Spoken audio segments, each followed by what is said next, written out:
Entering the Mayo Experience. Mayo Experience. Mayo Experience. Mayo Experience.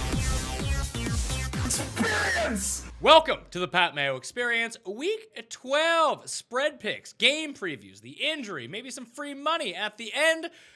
Want to let everyone know that if they want to get into a draw for $20 DK, then all you need to do is smash that like button. That would be step one. Step two, leave your Draftkings handle in the comment section. And step three, let me know which team you think will score the most points on Sunday. No Thanksgiving, no Monday night, just Sunday. And boom, you're in the draw for $20 DK. 3 live shows coming up. If you watch this before Thursday, I'm going to be live Thursday morning, 11 a.m. Eastern time. On Sunday, I'll be live 10 a.m. And on Monday, I'll be live on 10 a.m. previewing the games, then recapping the games. The next day, I have a slew of guests. And, once you're trying to recover from all that turkey, you'll have something to sit down and veg out to, or get away from your family, or listen to something when you're leaving your family because you got some time to kill. So, Geoff Fienberg is in studio with me. What's up? How's it going? One of my favorite weeks of the year. And it feels more real. And, Christmas can be impacted by how good or bad these next few betting weeks go. You think so?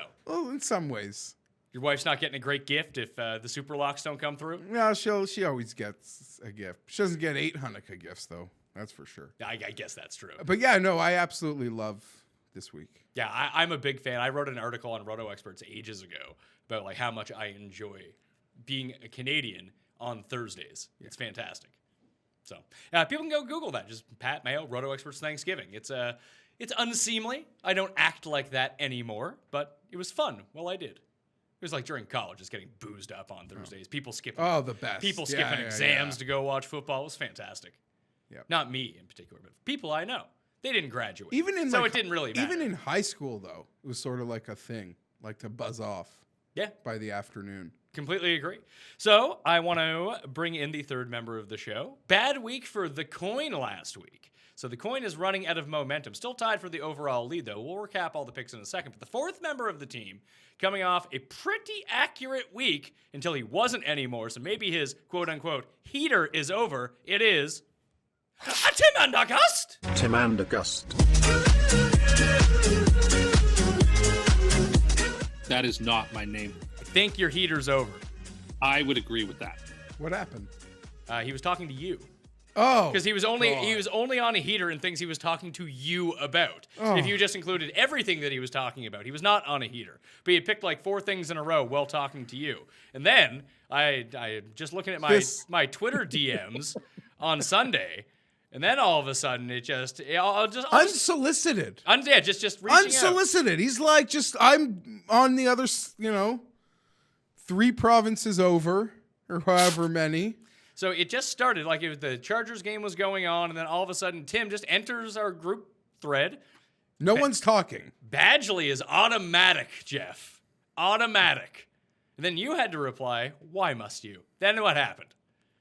Then he probably said nice things about the kid. No, then he missed the extra point. You missed the extra point. And then Tim said, how quickly you forget the heater. And then he looks really dependable. He looks like a really dependable kicker. That was my only point. Then he missed the extra point. Okay. Then you freaked out. And then Tim said, well, it shouldn't matter in this game at least. And then they lost. Okay, yeah. Listen, you want me to be mad at Tim? I'm not. I get it. Denver went for an unseen 2. But here's the thing. The Chargers, Tim is cursed. I'll own that. I've seen enough of it. But when it comes to this incident, when the Chargers want to charge... Which was my whole point for You've been waiting for everyone's been waiting like 7 weeks. And I get it. Like, at least we're in week 11 and we finally lost our first... Took 11 weeks to lose our first Chargers game of the year. But when we charge, like, there's no... we're worse than the curse when we want to charge. And that's whether we're like, I don't know. I don't really care to break it down. It was just everyone contributed and it was hurtful and it took me a long time to get over. And I still haven't shaved this week. Really, really bothersome. And people can point to a lot of things that should bother me. I think we were second or third in the league in fewest penalties per game. And we took 16. And also, nothing bothers me more than I'll like stand up, literally stand like 4 inches from the TV on like a big play. Do you know when I chose to do that at a point in this game? Missed extra point? No. When Denver was punting, because I had a feeling, and I'm screaming for the spy. I don't want to yell. Second week in a row, someone has done that. Jesus Christ. Like, are you kidding me? Good preparation. When they had that big last rank in special teams, you probably know why. It's not just kicking. Arizona is definitely running a fake punt this week. That's all I'm saying. They're going to try. We should just literally, because Travis Benjamin can die. He's my least favorite Charger. I don't even think he made a mistake. But Desmond King's been a very reliable punt returner for us. He's also safety. I would just play the defense and let him hover back. Keenan Allen should be returning punts. No. He really should be. Wait, why do you think that Keenan Allen should be returning punts, but then you get mad when like Kamara returns punts? For No, the I Saints? don't. I love it when stars do that. I did because they were. No, there's a time and a place. Yeah, that's pretty crazy. I think there's a time. Yeah, there's a time and a place. Like in the playoff game, when I would Antonio think Brown does it, and when Beckham does it, and when Hill does it in big spots. Yeah, in big spots. I don't think it needs to be a big spot. Aren't you just getting the ball in the hands of your best playmaker just extra times during the game for free? You are, but it also How many guys get hurt returning punts? Honestly, I guess kickoffs is sort of like the nastier one, right? Yeah, punts they can sort of take the. Yeah, no, you're not wrong. And there are a lot of coaches, I guarantee you, that like use that as a touch. You know, when they count like for those type of dynamic players, we got to get him touches. They should. They count but those that's like a 2 or free 3s. way in order to get those guys touches. Yeah, and it also like, the punters are trying to keep it away from them, which maybe they could screw something up. I don't know. Obviously, sorry. I don't even like that. I thought we could just get to it when we got to No, the I game. wanted to bring up the curse because Okay, that's fine now. Before I'll Tim- just say this. There are a lot of people who've been waiting a really long time for Phillip Rivers to do something like maddening. Because my Twitter like explodes, Patrick. And it explodes so cruel. Things you would never say to another human being. Tell me more. Never Instead of experienced that. tweeting at me, just like call your parents and tell them you love them. Like, who needs to say these things? Like, and I'm flattered. Like, even to say something mean, it means you care about me and the show and like what we do enough to actually like type and hit send and be mad about it. and be mad and like want to like interact with me. But I can handle real things. Like, real things don't bother me. Like a real conversation. But don't go be saying these things. Especially when your avatar is like your signed box set from The Big Bang Theory. because I can't battle back because I don't know if you have a full deck. That sounds like a Tim Burner account. He has like 400. I have 0.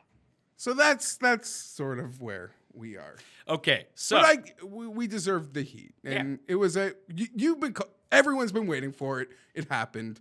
That's why I picked the Broncos too. I had a feeling. But also, I don't know. We'll talk about more. There's a game that we can break down, and I can talk about them more. okay, Sure. let's recap last week. I was 7-6. Tim was 7-6. You were 6-7. The coin, bad week. I think it's its first loss of the year. 5-8. That puts the coin into a tie with you, Jeffrey, for first place. Tim is in third. Hot on your heels though. 3 games back. 79 and 73. I am 67 and 85 because I'm awful at this. 12 games. You can finish behind strong. CUST. Last year I was you, and I finished like real strong. Well, I need to go on a bit of a heater here. I need Tim to take a step backwards. I need to have one of those weeks.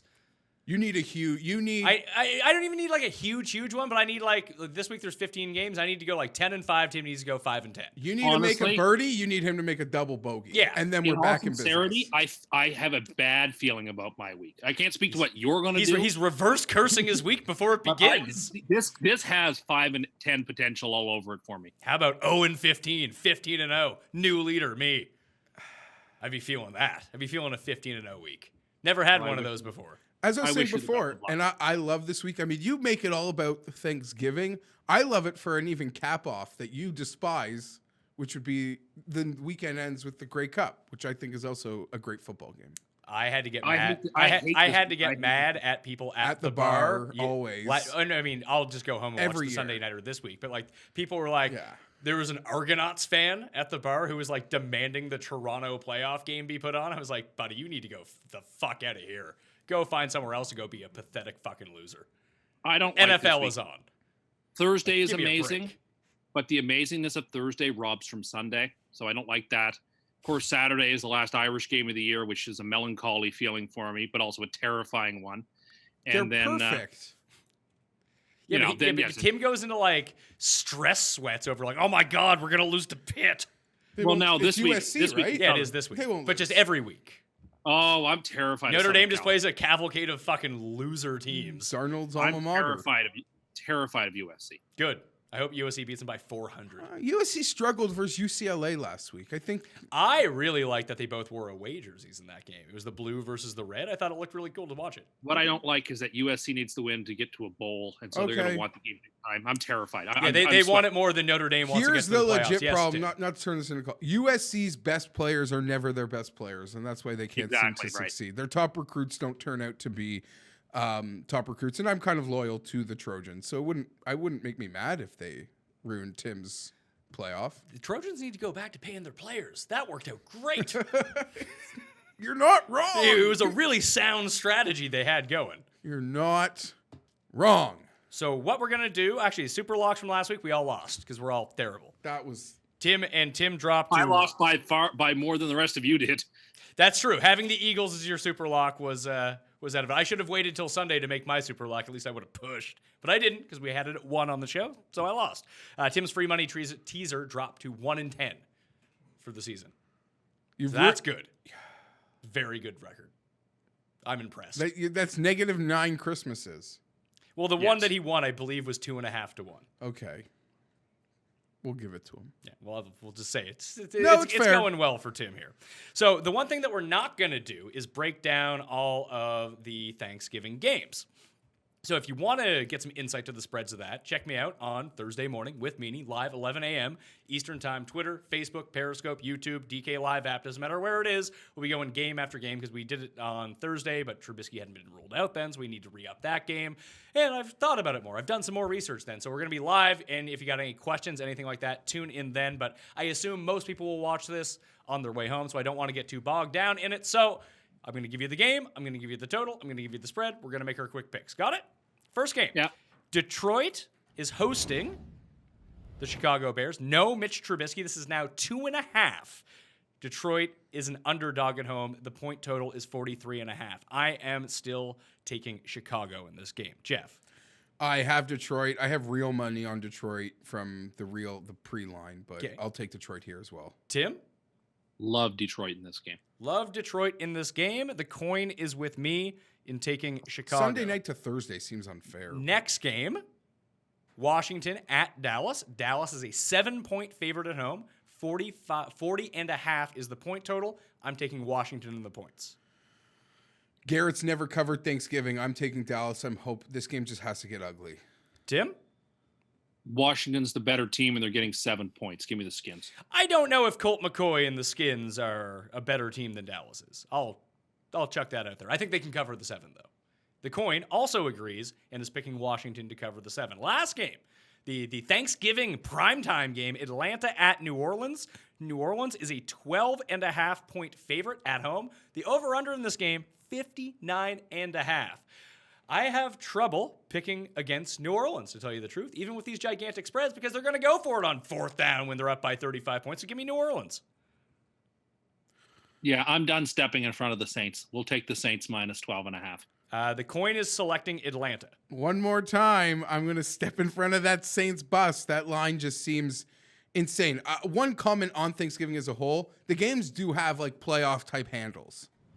There's like playoff type action on these games. Oh, I thought you meant that like when you assessed it on Twitter, you'd have to use the hashtag NFL playoffs when talking about Thanksgiving. No, I just mean like they're very, so you could wake up the morning of, you haven't watched it, you try to just fade the public, honestly. Yeah, so the public sides of those games, I haven't seen the new updated money for Chicago and Detroit with Chase Daniel starting, but everyone's on Dallas, everyone's on New Orleans. Actually, no, the New Orleans-Atlanta one is pretty split because it's a big spread, but everyone is on Dallas. That's the way that is working out right now. Tim, you have a teaser for the people, a holiday teaser. So let's hear it. Yes, if you want to save some money or have some extra money in your pocket for those Black Friday deals, I am here to help you. I'm going to give you a 3-team tease that just can't lose. Tease up the Lions, tease up the Skins, tease down the Saints. Do it at a 7-point clip, and go buy that flat screen TV for $200 while you try to avoid being trampled at Best Buy. So Detroit would go up to 9.5. Washington would go to +14, and you're teasing the Saints down to 5.5. Indeed.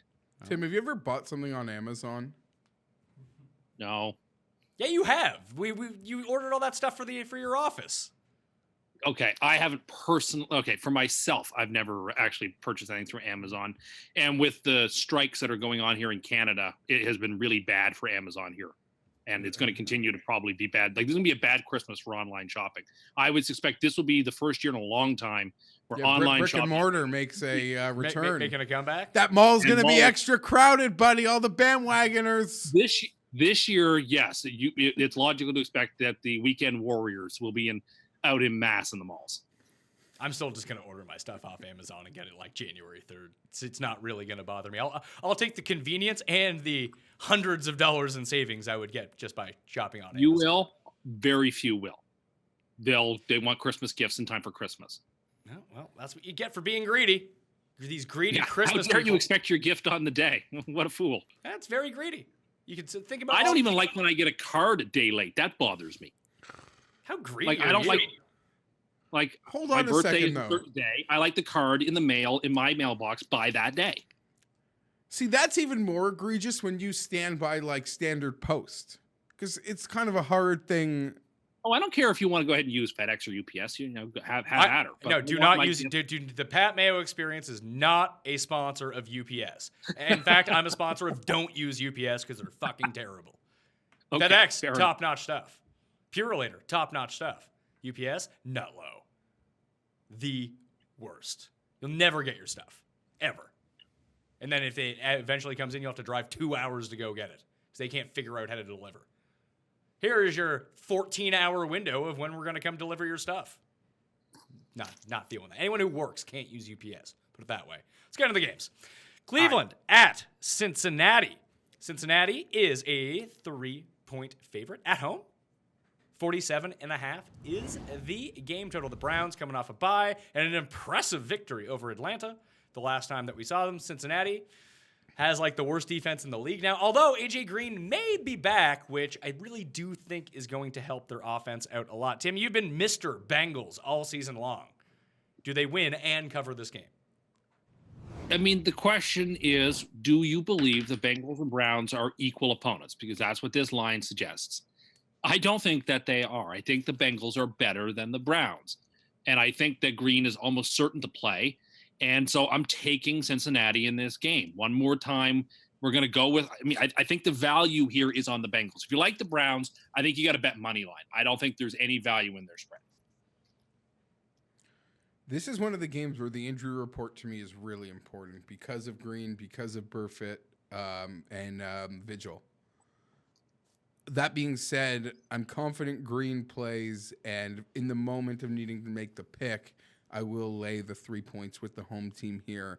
I'd be very confident if the injury report Came up positive? is very positive for Cincy. It'll make me very confident, actually. I actually like the Browns in this game. I know it's not great backing the Browns on the road, but I think that the thing is, I think there might be value with the 3 only because the Browns will do something stupid and they'll end up like losing by a point because they missed 3 extra points or something.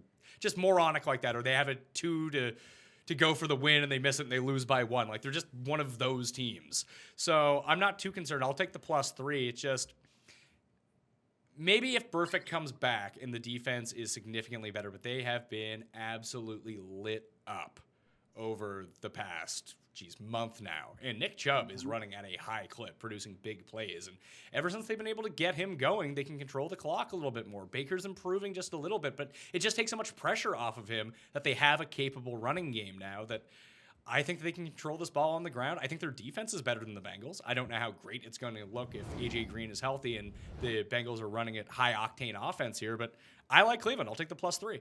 The coin is with me, too, and the coin is due for a bounce-back week. What do you feel about that, Tim? I feel like already in 4 games we've been against each other in a couple, so it's going to be one of those weeks. Oh, we're 2-2 against each other. I mean, I think we picked the opposite of every game last week. And at the end, you said that's what's going to be. It's going to be a big swing week. And I was like, we're probably just going to go exactly the same record. And I don't think that's what happened. But anyway. Well, we were different on 6 of the first 7 games last week. Okay. And we ended up with the same record. So it doesn't always work out that way because it's not like if I'm picking the opposite of you, I'm going to get the all first time mine we've right. done this show. I'm aware how things work. It doesn't sound like you do since you constantly bring this up. Okay, fine. Move on. Are you going to bring it up next week too? And we have different No, picks? I will not. 5 games into every show. It's like, oh, big swing week. I'll put a note in my pad right now. Do not mention. Thank you. Jacksonville at Buffalo. Buffalo are 3-point dogs at home. The over-under a delicious 37. This might be super lock contention. All right, well, you take the lead on this one then. Though nobody will circle the wagons here like the Buffalo Bills. Playoff rematch. Sure, playoff rematch. The Jacksonville Jaguars their puppy died on the weekend. It's over. The Bills off a bye. Josh Allen back. Josh Allen, I know there's those Ramsey comments from the offseason that he's trash.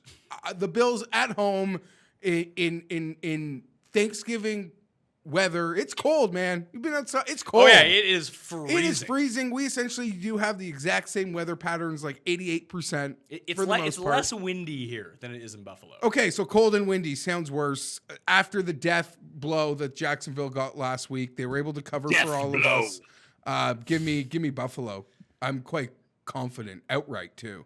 Really? Well, the 3's a cushion, but yeah, I'm speaking like I think they win the game. And the Bills coming off just an absolute waxing of the Jets right before the bye too. But it doesn't seem like they're going to have their MVP Matt Barkley under center. And this is probably the first Doug Marrone game in That's Buffalo. the thing, but it's a Doug Marrone revenge game. It's also a playoff revenge game. Back-to-back weeks, Jacksonville's going to lose to the team that they beat last year in the playoffs. Last week to Pittsburgh, this week to Buffalo. Yeah, I think the Bills put them to the sword. I think this is a game where Jacksonville, Florida team in the freezing cold, they don't want to be there. Their season is over. They're going to score like 6 points. Like the under is the way I'd play this game. And I'm going to take the Buffalo Bills. They have the same record. Here's They're also the both thing. 3-7. Even if Jacksonville scores 6 points, they still might cover. Like what was the playoff last year? It was 10-3? Yeah, but then there was like a late touchdown or something. No, wouldn't Buffalo have like 5? Wasn't there like it was like a really awkward number we were on in that game? I think it was 10-3. I'm going to look it up right now. now. And they were like a 7.5 point favorite. So I think Buffalo might have covered. So the big thing here is if Jacksonville plays identical, even with a stupid game plan, as they did last week, they're going to crush the Bills. No, they're not. They kept Pittsburgh's offense dead for 2.5 quarters. Now, I just read this somewhere, and maybe this is fake news, but I heard Buffalo's offense not quite as good as Pittsburgh's offense. Now, I might be talking out of school here. I don't know. Is that true or not? Buffalo might have the advantage at receiver.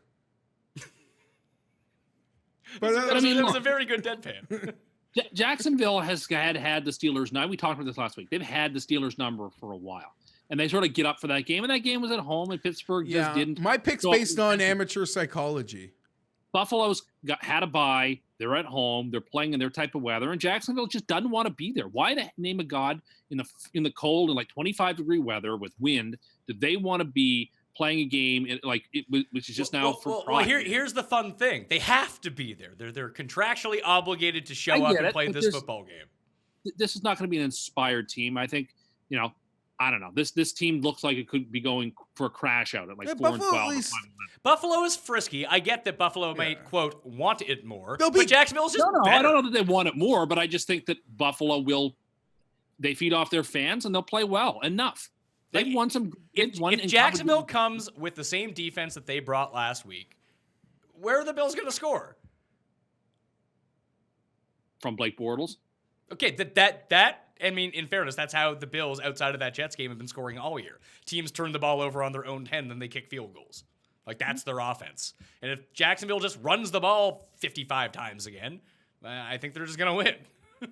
Well, you make good points, Pat. Thank you. But I'm like I said, I'm sticking with my amateur psychology breakdown. I'm curious to give me see the Bills at home. Historically, they could be feisty. Oh, I agree. It's the time Listen, of year. I'm not going to bet this game, but I'm just- curious to see where the money falls on each side. I bet you more Yeah, people. Buffalo. People I are into bet you the Buffalo. money's coming in on Buffalo. Yeah, because they're off the bye. There's memory. They just beat the Jets, the Bills at home, the cold weather thing. The Jacksonville Jaguars, with what their expectation would have been to where they are, to what happened last week. I mean, I don't know. Can Allen throw 4 interceptions, but there's like flags on Jacksonville on all of the plays? Like last week. Yeah. Holy jeez. All right, Tim, Hey, props to Pittsburgh, though. Oh, yeah, we'll get to Pittsburgh because they have a game too, actually. All right, New England coming off a bye, at the Jets coming off a bye. At the moment that we record this, Safe Space Sam is too triggered to play again this week. He's even too triggered to practice at this point. So it looks like we're going to get Josh McCown again. At least that's what I'm seeing right now from the injury report. So it's a 9-point home dog situation for the Jets. So do we want to start with Tim on this one? Because I'm kind of digging the Jets and the points. So let me highlight before we begin just how the league year after year tries to screw us over. Thankfully, we're not very good this year, so it won't matter. But the week we come off a bye, we're playing the Patriots, who also came off a bye. Then this is our home game against the Patriots, and we don't get any advantage from having the bye because the Patriots also had the bye. It's like Park Avenue is looking for every possible way to prop up the Patriots. You're such a dud, man. You're such a dud. Well, but like the facts are... No, man, the Chargers haven't played anyone off a bye this year. Like this doesn't happen to any other Like team. no team walks into a game. Look, the Chicago Bears played on Sunday Night Football and are playing a noon game. A Sunday night game. Didn't that game get flexed into Sunday night? Yes. That's a beef. Sure. You got nothing. That is a beef, but that doesn't preclude me from having a beef. And thankfully, it won't Fair. matter because we're not good this year. But if we were good and people thought we might have been this year, this is the league just putting the brakes Okay, on. well, hold, stop, full stop, Where? full stop, full stop, full stop. Beyond you, who thought the Jets were going to be good this year? That a lot of the big wigs thought the Jets might be. The Are you talking about the big wigs from your Jets message boards? No, not just the message boards. Can that you was going give me around. one documented pro football writer verified on Twitter who had them in the playoffs? I didn't say playoffs, but they'd be first. They'd be the team that could push the Patriots. That's my only point, and the league ensured that couldn't happen by taking away the Yeah, you're right. It's the league's fault the Jets are fucking terrible. You look at the No, games it's not. you've It's the lost. Look league's at the fault. games you've lost, and it's the league's fault. No, I'm not blaming the league for any of those. I'm just saying in this spot here, this is an example of how they torque the schedule just a little bit to ensure that the Patriots are not disadvantaged by playing a team coming off a bye by giving them the same bye. Do you want to know In the a honest to divisional God's game. truth? And This it has is to be our home game too. No, here's the truth of it.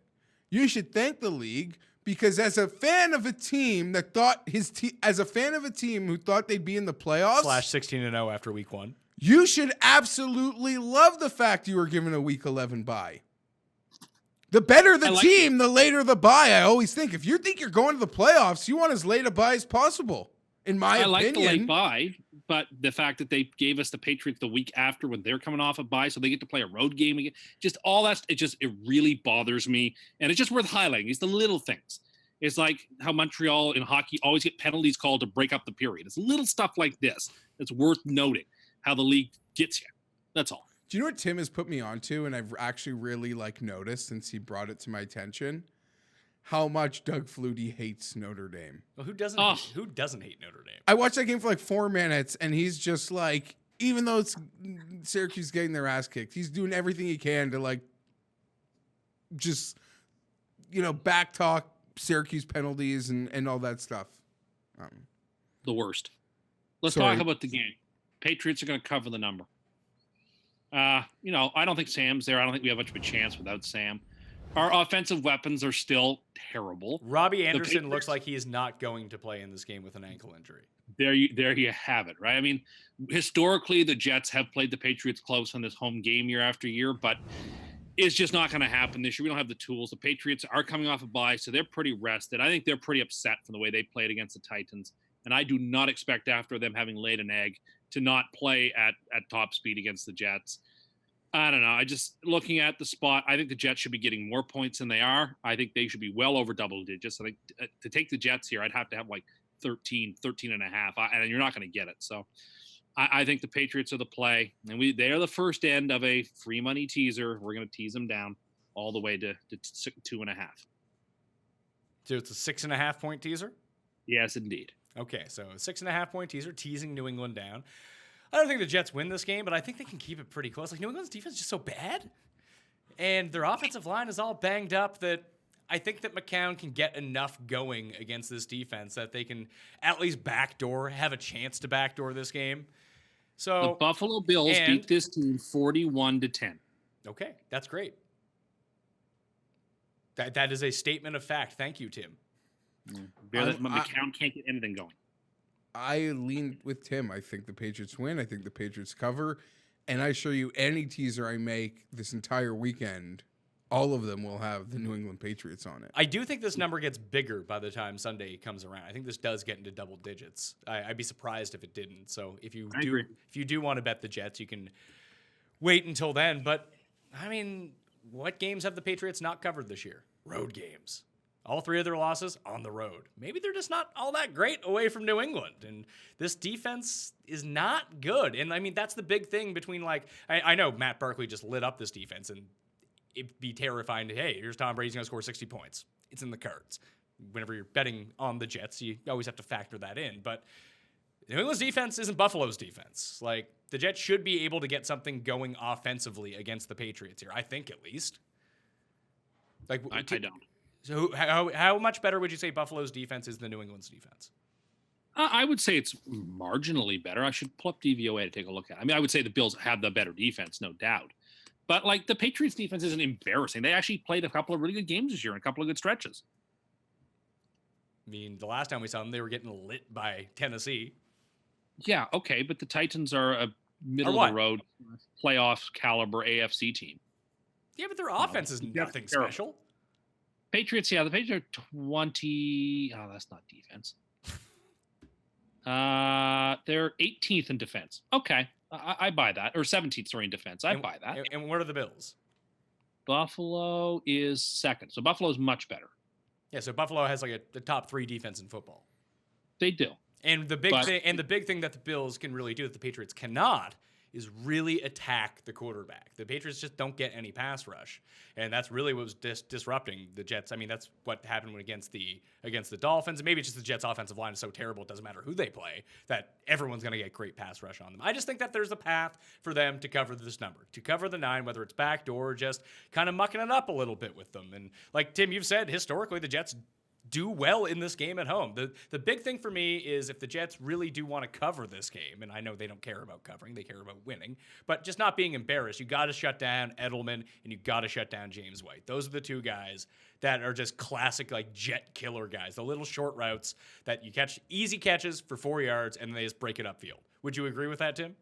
Yes, I would. And I would not expect to see Gronk in this game, and if you do see him, I expect him to be nothing more than a decoy.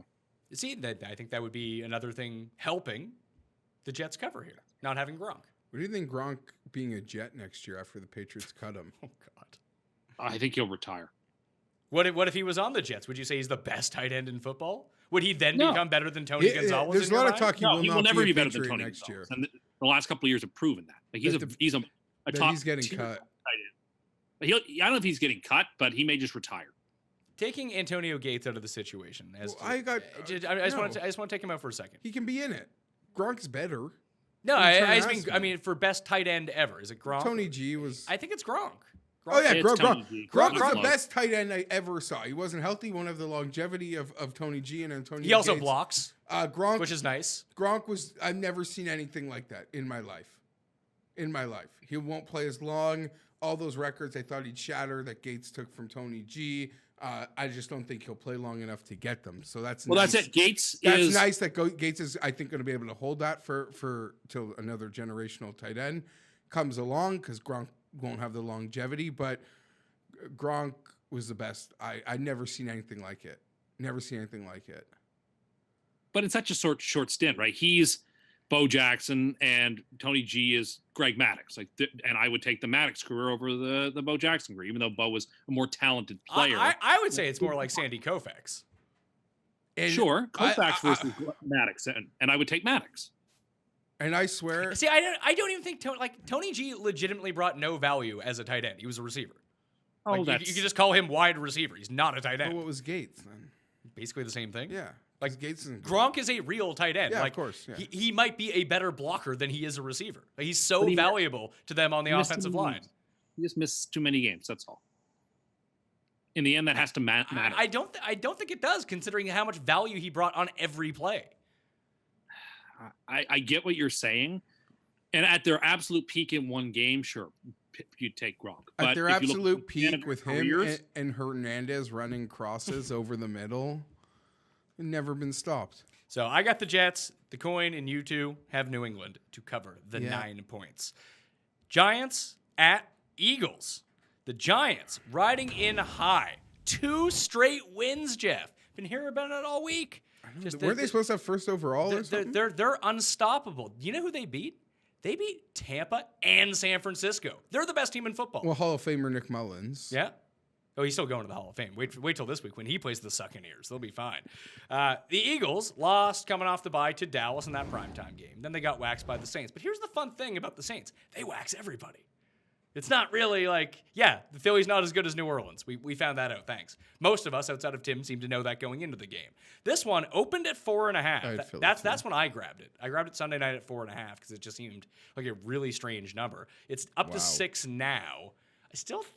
I know that there's going to be, remember the last time we saw this game on Thursday night? It opened at like 5, and then people bet it down to like 2. 3, yeah. And then Philadelphia just came out and absolutely annihilated the Giants. I know that Philly is a different team now. Their defense is substantially worse. But if you're going to tell me the year is 2018 and you give me Eli versus Wentz, and Wentz is at home, and you're getting less than a touchdown, give me the Eagles. I don't have really a strong opinion here. I am sort of scared on I guess maybe the Giant playmakers being able to take advantage of all the Eagle injuries, but I'm still taking Philly at home here.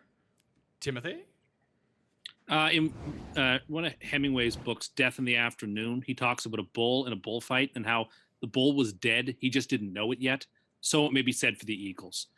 They're dead. They're done. The Giants, in terms of DVOA, they're the better team. I think they are the better team. So they shouldn't be getting 6 points. I think this game should be close to a 3-point game. The value's on the Giants. They are, by the numbers, they are the better football team. They have a better offense. Their both defenses are terrible, and they have a much better second special teams. The Giants are 3-7. If Dallas stumbles a little bit and Washington stumbles, the Giants could win. Looking at their schedule, the Giants could finish 8-8 or 9-7. That is not out of the realm of possibility, I thought you were going to say considering something the talent else. level they have on their team. They are the more talented team here right now because Philly has given up. Philly's dead. We are done with them. We can write them off and say goodbye. So we're going to take the Giants quite happily. We're going to tease the Giants up. Oh, boy. And the Giants are on the very short list of super locks, and that money line looks very So, enticing. can I just let the audience know that there's a rule here? So Tim also proclaimed Washington dead after they got blown out by New Orleans on Monday night. Once a team is dead, that's when, per Tim, that's when you get on. Just looked like Oakland last week. Yeah, all the time. San Diego last year. So give me the Eagles. Extra confidence. Extra confidence now? Yeah. I like it. Do you know that Eagles-Saints game was the lowest rated 4 o'clock nationally televised game in 16 years in the NFL? Really? They didn't even have Kaepernick taking a knee in the game. It's not shocking. The game was over pretty quickly. That's fair. Just seems like a game where Zach Ertz gets 25 catches, and the Giants don't figure it out until 1 minute left in the game, if they don't at all. I mean, the Giants showed last week that the whole myth that they can't score is but that, a myth. They're a good team with a bad record. I've said that before. I'll say it again. I mean, they have just played 2 of the 5 worst defenses in the league. If they just, man, I'm just so annoyed for them. If they just hadn't given up a 62-yard field goal to the Panthers, they're a playoff team because they're the best team left in the division. I really believe that. But they're 2 games back, and they're 2.5 really, and they need help. I just got pains. A playoff team. They're a playoff caliber team. If you look at because someone has to win the NFC East. And I think they're the most talented team. Like, left. yes, by Madden ratings, I get. They do have a good compilation of Madden ratings. I get it's funny. your point. He just pointed to the DVOA and by DVOA that they're better than the Eagles so far this season. But then when we talked about the Patriots defense versus the Bills defense, the Bills are just marginally better, although they're 20 spots. Oh no, then apart. I looked at the numbers and I agree with you. Yeah, but you didn't agree. You didn't even come off that stance at all. No, I agreed with you once I saw they were second. I was like, actually, it's higher than I thought it was. So. But you still think they're just Bills marginally better than. No, the Bills are actually a step above the Patriots. They're significantly better than the Patriots defense. Sure. Okay. I don't know what we're arguing about. I agree with you.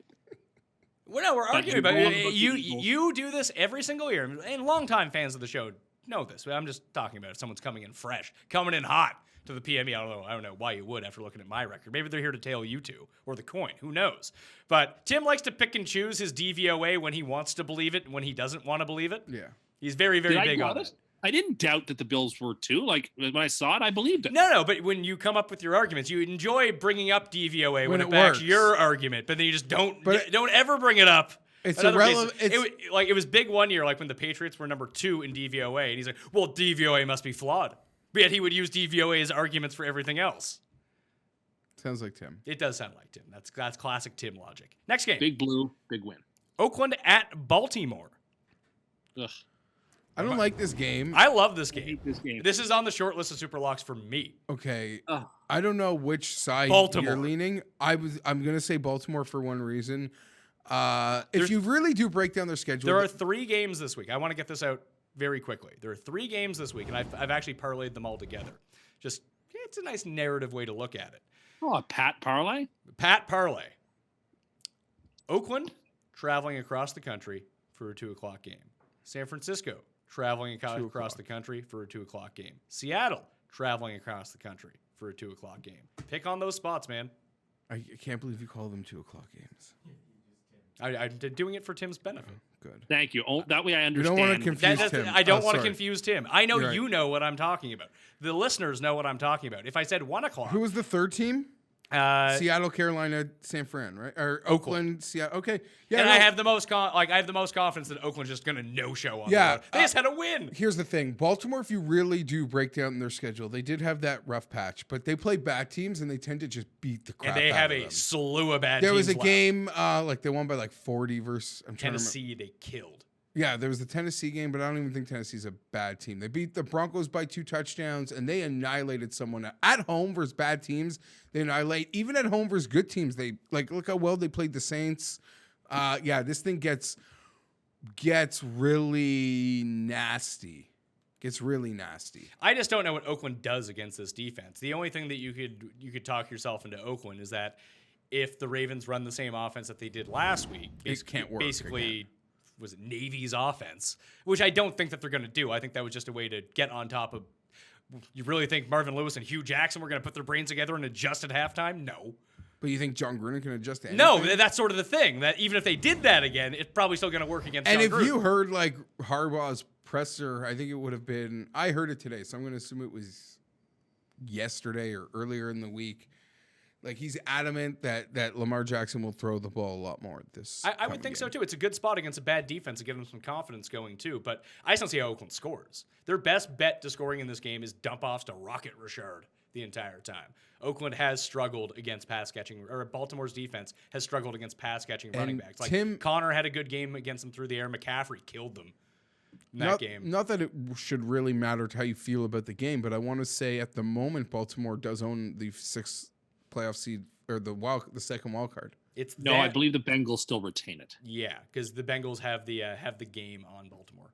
No, they're both 5-5, and they've split the season series. It's just AFC wins, I believe, at this point. They played twice. I can only remember that. Yeah, they Thursday. played week 2 on a Thursday. They just played. That's right.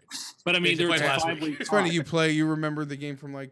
Yeah, but it's it a was 5-way tie between the Colts and the Dolphins and the Bengals and the Broncos. Yeah, someone's got to have it though. I think so. In a 5-way tie, it's AFC. I think. I actually that was the giveaway question on the Monday show: is who gets that 6th seed in the AFC? I think it is going to be the Ravens. It's going to be the Ravens or Colts. I think. But a lot of people. I think it would be the People winner think the Colts can take the division too with their schedule. I mean, Houston needs to come back somewhere. Even if they lose to the Colts, they still need more games to come back with. I would pick Cincinnati if forced to. Of course he would. Love Cincinnati. But if it's not Cincinnati, it'll be the winner of the Indy Dolphins game this week. Dolphins?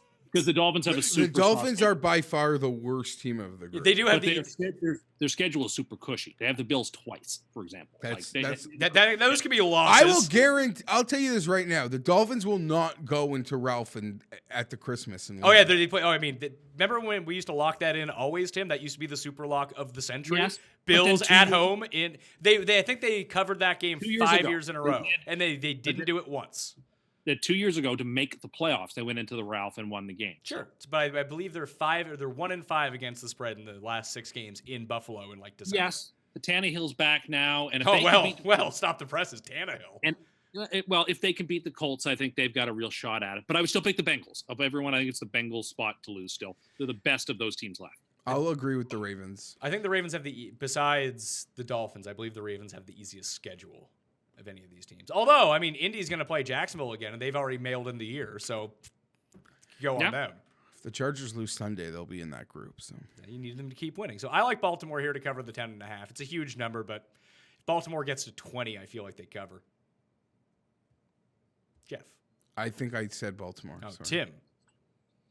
Baltimore very slightly. I don't like it. I could easily see the Raiders covering this game because I can just see. You should take the Raiders then, like the coin. I think I can see Baltimore struggling to score in this game, but nevertheless, I set them out on the Raiders, and I don't care. I'm still out on them for a while anyway, so they still haven't earned my trust back with one fluky win in the desert. So give me Baltimore.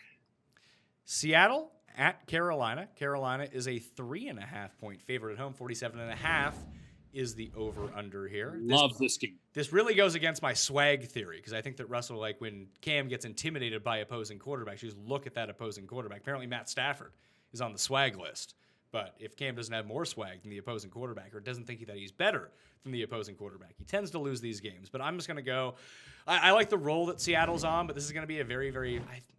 I think Seattle's a publicly backed underdog, and everyone's so scorned on Carolina because they lost as a publicly backed road favorite last week. This is Carolina. This is a nice zigzag to go back to Carolina. I'm riding the zigzag on Carolina here. I do acknowledge Wilson's the best player in the game, and things can get interesting. You mentioned the and they both the time change the time travel difference. I mean, I them. do buy into that stuff, like traveling across the country to play an early game.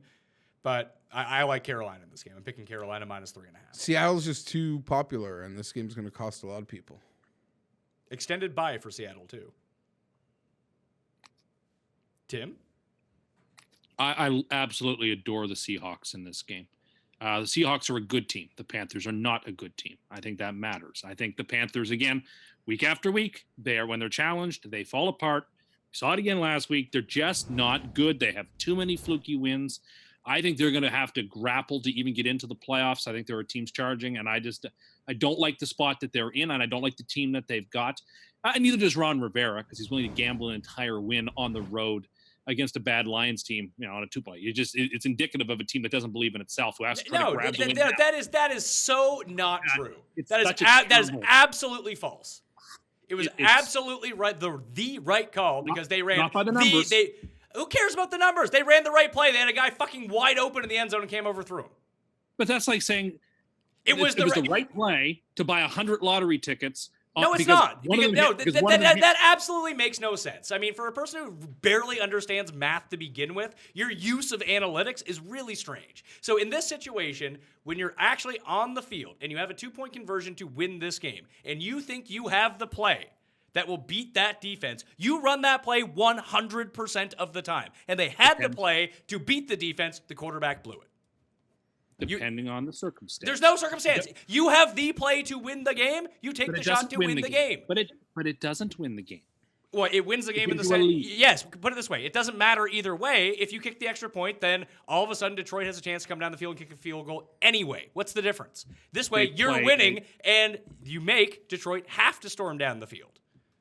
Yeah, you compelled Detroit to be more aggressive. I'm not. Yes, so, what you would rather do is put it up to a coin toss and overtime. Well, there's even that's exactly what you know. What the evidence was. Watch the play. What's the guy doing? Standing wide open in the end zone.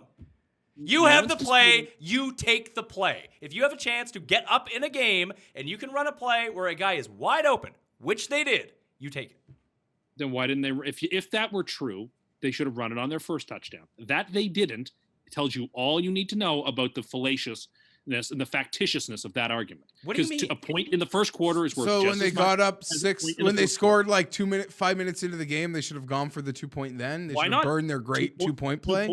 2 points in the first quarter count just as much as 2 points in the fourth quarter. But maybe they didn't know how effective the play would. Well, they were also real rattled because their kicker kept missing extra points. Oh yeah, I he get did that. miss But one, Gano yeah. is a good kicker, even though he did miss a couple of kicks. He's still a good kicker. I mean, he kicked a 62-yarder that will have kept the Giants out of the playoffs. Yeah, from Pat. winning the Super It Bowl. might be They're the the best. reason the They're the Panthers best make team in playoffs. football. They couldn't beat It Graham might- Gano. But the whole thing it comes down to in this situation, and this is what analytics do not. There's no way to quantify it, so analytics can't put it into what they're talking about. There is a judgment. There are good coaches and there are bad coaches. There are good offensive schemes and there's intuition when you're standing on the sidelines actually watching it. You know how the game is going. It's why Tennessee went for it against the Chargers. And I liked that call. Because that would have But actually wouldn't won. that one but I remember arguing they were sort of controlling the game. So wouldn't they rather extend it for 10 more minutes because they've sort of been the better team for the last 20? But I said no because I really believe and still do that the Chargers are a superior football team to the Titans. So the Titans' best shot is to take it right there and then. The Panthers are a better team than the Lions, even though I think both teams have their problems. The smarter call, given the time and the circumstance, is you kick it. Detroit will not be aggressive. Detroit is a stupid team. You want to talk about intuition? You're dealing with a very, very stupid football team at home who will not press their advantage and will be delighted to take you to overtime unless they hit a big play or something. You know they're going to run on first down. That's just who Detroit is. You know, and then you get to overtime. So I don't know. I understand the argument against it. You're right. They called the perfect play. If you think you have the play, and you can, like I said, if you have the play that you think is going to work, and the play did work, it just wasn't executed, then you take it every single time. And you save it. And the reason that you don't do it, in the first quarter, and they didn't do it in the first quarter, because they got themselves into this circumstance by missing extra points. I get you, but if you really think it's like the Bears did it on Sunday night, they felt like they did the perfect play and they ran it immediately to get that 2-point conversion that otherwise they didn't need because they felt up 2 points in the first quarter count just as much as in the fourth. I understand that, but there's also a different flow to the game as well. Maybe what you're seeing and the evidence that you're gathering throughout the course of the game, you're like, oh, let's save this for when we need this from the 2-yard line. Or maybe they saw something on the previous goal line play. They're like, oh, if we drop into this coverage, this is how the defense is setting up. Yeah. I have a play for this. You got to it's going to work. The coordinators from above have seen something every time you run a certain formation. Their instant reaction is I understand it, but it's a lot to gamble a season on and a win because there's so few wins available. It's tough to gamble everything on one play. But now you're gambling that the Lions aren't going to come down the field and, like as you said, even if they get the 2-pointer or not, Detroit still has the ball and they can come down. Detroit can still do that in a tie game, come down and win the game. I know, with a but field to goal.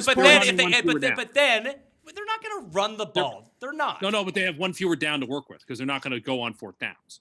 And they're not going to be as aggressive. Great. Like there's fantastic. Now you bring the coin into play.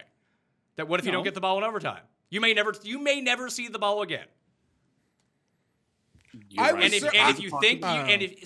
What are you gambling on? You're gambling on a coin toss, or you're gambling knowing that you think you have the play that wins the game. Here's the thing, though. I think it's not aggressive. I think it's reckless. I support aggression. I do not support recklessness, and neither should you. Part of me wants to agree with Tim because I do think in the minute that game, even if they get it, we're watching Prater attempt to kick. Yeah. I mean, really? Yeah. Carolina's defense sucks too. Yeah, Carolina's defense isn't good. They give up something up the seam. Detroit hadn't really done anything in the second half on offense. No, but I just, you give that team the extra down and it's set to be more aggressive. Like, how good has Detroit been in aggressive situations this year? Not very. Actually, I mean, didn't they make a charge against the Cowboys or one of the other teams late this year? There are instances where Stafford has a lot of experience in the fourth quarter like this, and I don't know. Being on the road in Detroit, I think I would have kicked it in that circumstance and taken it to OT. I think I have a better chance to win. Said, if I That's didn't what I have, believe. if Now, I I didn't, have, get to co- if I didn't have confidence in my play, then I would have kicked the extra I point. would have kicked it just because I would have fallen back on there's still like a minute 22. But what's the difference? That's a lot of time. You're still. It's a ton of time. It's still a lot of time either way. It's so weird. You're right.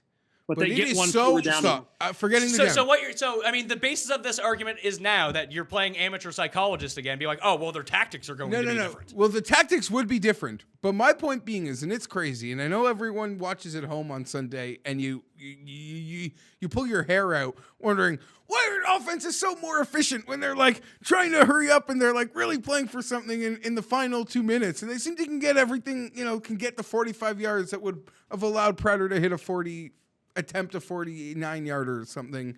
I don't know. Offense seemed really efficient. Or maybe it's just the Broncos from the 5 with the minute 90 and no timeouts that seemed really efficient. I mean, one of the reasons why I think that Carolina was so confident in this play, because what's the one thing you didn't see on that play? There was no rolling cam to the left. There was no rolling cam to the right. He just stayed in the pocket and stood there. When does that ever happen with Carolina? The guy was wide open. The play no was one the disputes perfect that. play call. So that leads me to believe that they knew what was going on that 2-point conversion. I agree. There is exponentially more thought into those plays. Those are crucial plays. Yeah, and listen, I'm not going to say analytics don't matter. I think they are a perfect tree to look at and be like, here is the optimal decision when all things are being equal. But if you think, it's like if you're counting cards in blackjack. Like, if you think you have an advantage over anything, you press it. Yeah, you got to, Oh, And they tried to press it. Yeah. It didn't win. Of course. If you count cards, it doesn't automatically make you a winner. Yeah. You can still lose everything you have because there's still a randomness aspect to it. Of course. All right, next game. Carolina for you and I, Seattle for the coin and Tim. Yeah, Seattle wins outright. San Francisco at Tampa Bay. Hall of Famer Nick Mullins going on the road this time. First road start in his Hall of Fame career. Taking on the Succaneers at home. Jameis. Big, bad, famous Jameis. Back under center. Love Jameis in fantasy this week. Big fan of this game in fantasy in general. 3.5-point favorites at home. 54.5 is the point total. The highest of the main slate of games this week on Sunday. Actually, the highest outside of Atlanta and New Orleans, to tell you the truth. I'm going to triple down here on West Coast teams coming east. Just give me Tampa Bay. I didn't really think about that beforehand, but I have, without any, guidance from you, felt strongly about Baltimore and Carolina. This game I was completely torn on, really, because the 49ers were coming off the bye, and I do think they might not execute well, but I think they prepare well. But I'm going to piggyback for this third game, your little trend here. Let's just pick on those teams. And no, Tampa could get one. Every team, even like Arizona, has a big home win. Like, yeah. I don't mean like big, like the game means a lot to the year. I mean big in terms of like very lopsided, rah-rah home game. I mean, Tampa already had that game this year. They went into New Orleans and curb stomped them. Yeah, home. Week 1. Yeah, week 1. Don't we remember? Give me Tampa Bay. And you know what? Tim. Jameis always plays well the game after coming back in, too. It's week 2 Makes perfect after coming sense. back in that he has. Something for Tim, who loves the 49ers with Jimmy G, who will be back in September, obviously. This is the perfect situation for San Francisco. Oh, to get some value? No. My point being is quickly once the season began, and even if Jimmy G was healthy, this Rams team was special. There's a Saints team that is special. Even with the healthy Jimmy G, I don't know where the season would have gone for the 49ers. Probably 8-8. They'd be in that mix with all those other teams fighting for the last playoffs. My point being is, guess what? They wouldn't have won shit anyway, and guess where they sit today? Number 1 overall. Beautiful. It's a great spot to be in. It's a fantastic spot. I am envious. Like, if you're going to have a season where your starting quarterback gets hurt and you believe in the talent and the structure of the organization, it's like a gift from the heavens. It's like Curtis Painter all over again. And then I know there's this Oregon quarterback that might suck. He's had a horrible month since people started to... they're not drafting a quarterback. No, my point is you can leverage that pick into more if the Giants are like desperate, like, there's a desperate team, maybe. The Giants just got... There just doesn't seem like there's a quarterback. Yeah, The Giants just got a first-hand view of Nick Mullins. Of either Nick Mullins, their starting quarterback next year, Jameis Winston from last week, who could be their starting quarterback next year, and now there's reports out of New York be like, well, look at the last 2 weeks. Eli's got a ton left in the tank. I love that. And I love that. I think Eli will be their starter next year. I'd be actually kind of surprised if I actually agree with Tim. I hope so. I think that he is going to be their starter next year. Love it. And I think he'll deserve it when they go like 7-9 or 8-8 or something and play great down the stretch and they break down the season, and they were a Graham Gano 63-yarder away from winning the Super Bowl, from that playoff berth. So yeah, that weird Cowboys game in week 2, like they had their chances. So I know I've gone off the beaten path here, but I'm just pointing out that the 49ers are approaching a blessed situation. Yeah, I'm with you. Who are you taking? Taking Tampa Bay. But, I mean, here's the thing. Like, you can no longer ever play a Buccaneers quarterback in the DFS. Under any circumstance. No, this is like you got everyone. Because they have a head coach who will hook them at any moment. They're the he doesn't know what highest rated quarterbacks. Tampa starters are like the second best quarterbacks in I football get it, this year. But you can't believe that your quarterback's going to get. We saw it last week with Fitz. It happens all the time. Tampa QBs are untrustable in DFS. You cannot play them. No, they're the guys that you want to play. Like you see the guy that other people don't respect that are 3% owned. Because there's a decent chance everyone's going to own Jameis. Everyone's going to. People are savvy to Jameis here. So even it should have been Jameis's job from the How owned will Jameis be this week? Probably like how much is he in the milli? I think he's like $6,000. So in the milli, I think that he's going to be like. So on QB rankings, was like the 14th price quarterback. No, he's like the 5th price quarterback, and he is the overwhelming chalk this week. Everyone's playing him. It quite literally makes no sense. But anyway. But I mean, that just shows your fundamental misunderstanding about how this works. But anyway. No, it shows a fundamental misunderstanding of people who don't understand that Tampa Bay continues to make quarterback changes the same way people change their pants, which is whenever they like the idea that you have a quarterback who's got like a 30% chance of losing his job mid-game, that you would play him in DFS shows you have no actual concept of how the game is being played with that team.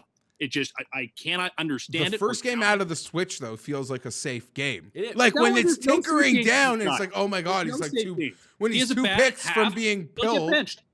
In 3 starts so far this season, Jameis Winston, he threw the ball 41 times in one of them, and he threw for 398 yards. In the second one, he threw the ball 51 times, and I believe he threw for 365 yards. In the game that he got benched against the the Bengals, he still threw the ball 35 times in that game.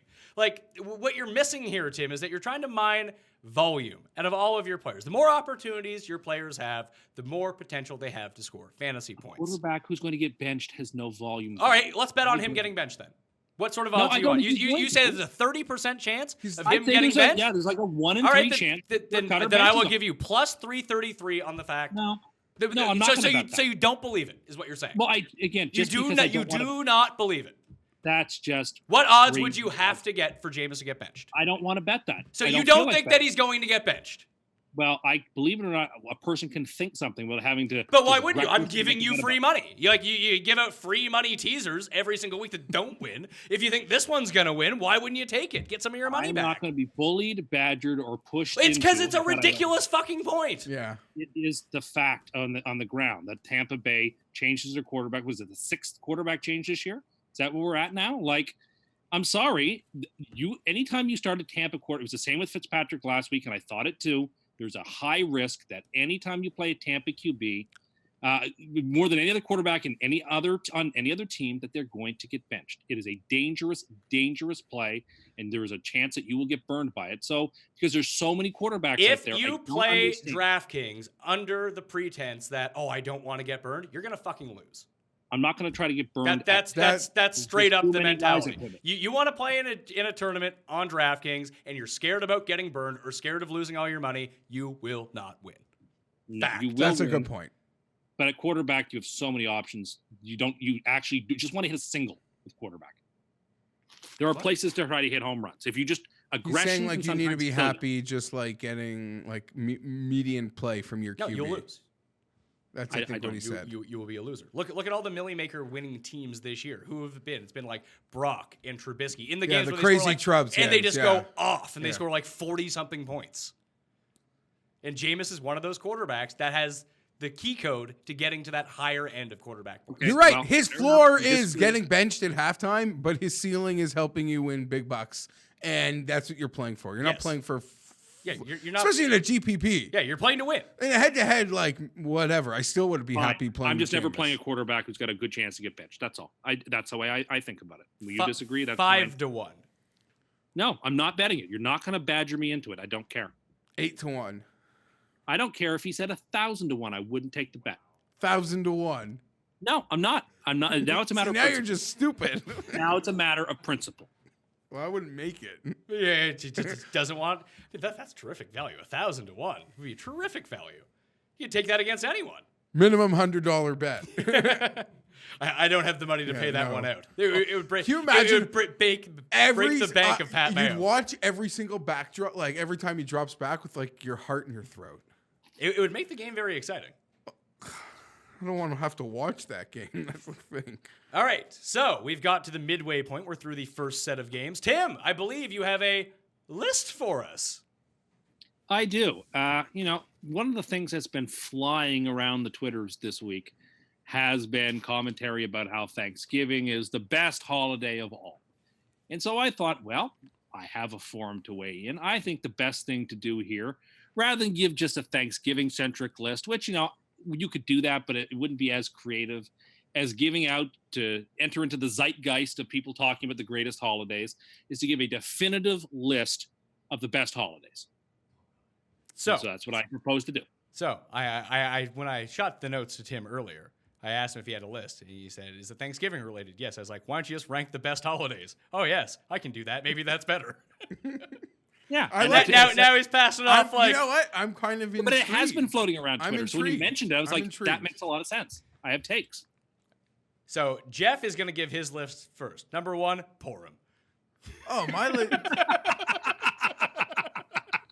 Listen, do you know why? I don't know. Good movie. Home for Purim. Home for Purim. You've never seen Home for Purim? I don't know. I'm only familiar with Home for Sukkot. So maybe at some point, maybe during the first week of Hanukkah, we can get the best Jewish holiday ranking.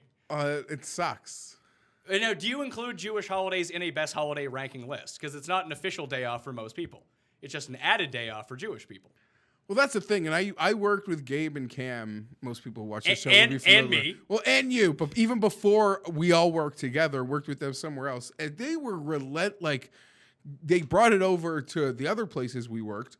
And then they got to Yeah. meet me, who was, you're taking off Thanksgiving? What the fuck is wrong with you? Yeah. We work in media. We work every day. They were relentless on, not like mean-spirited, but like, yeah, how us Jews, we find a way to finagle many systems.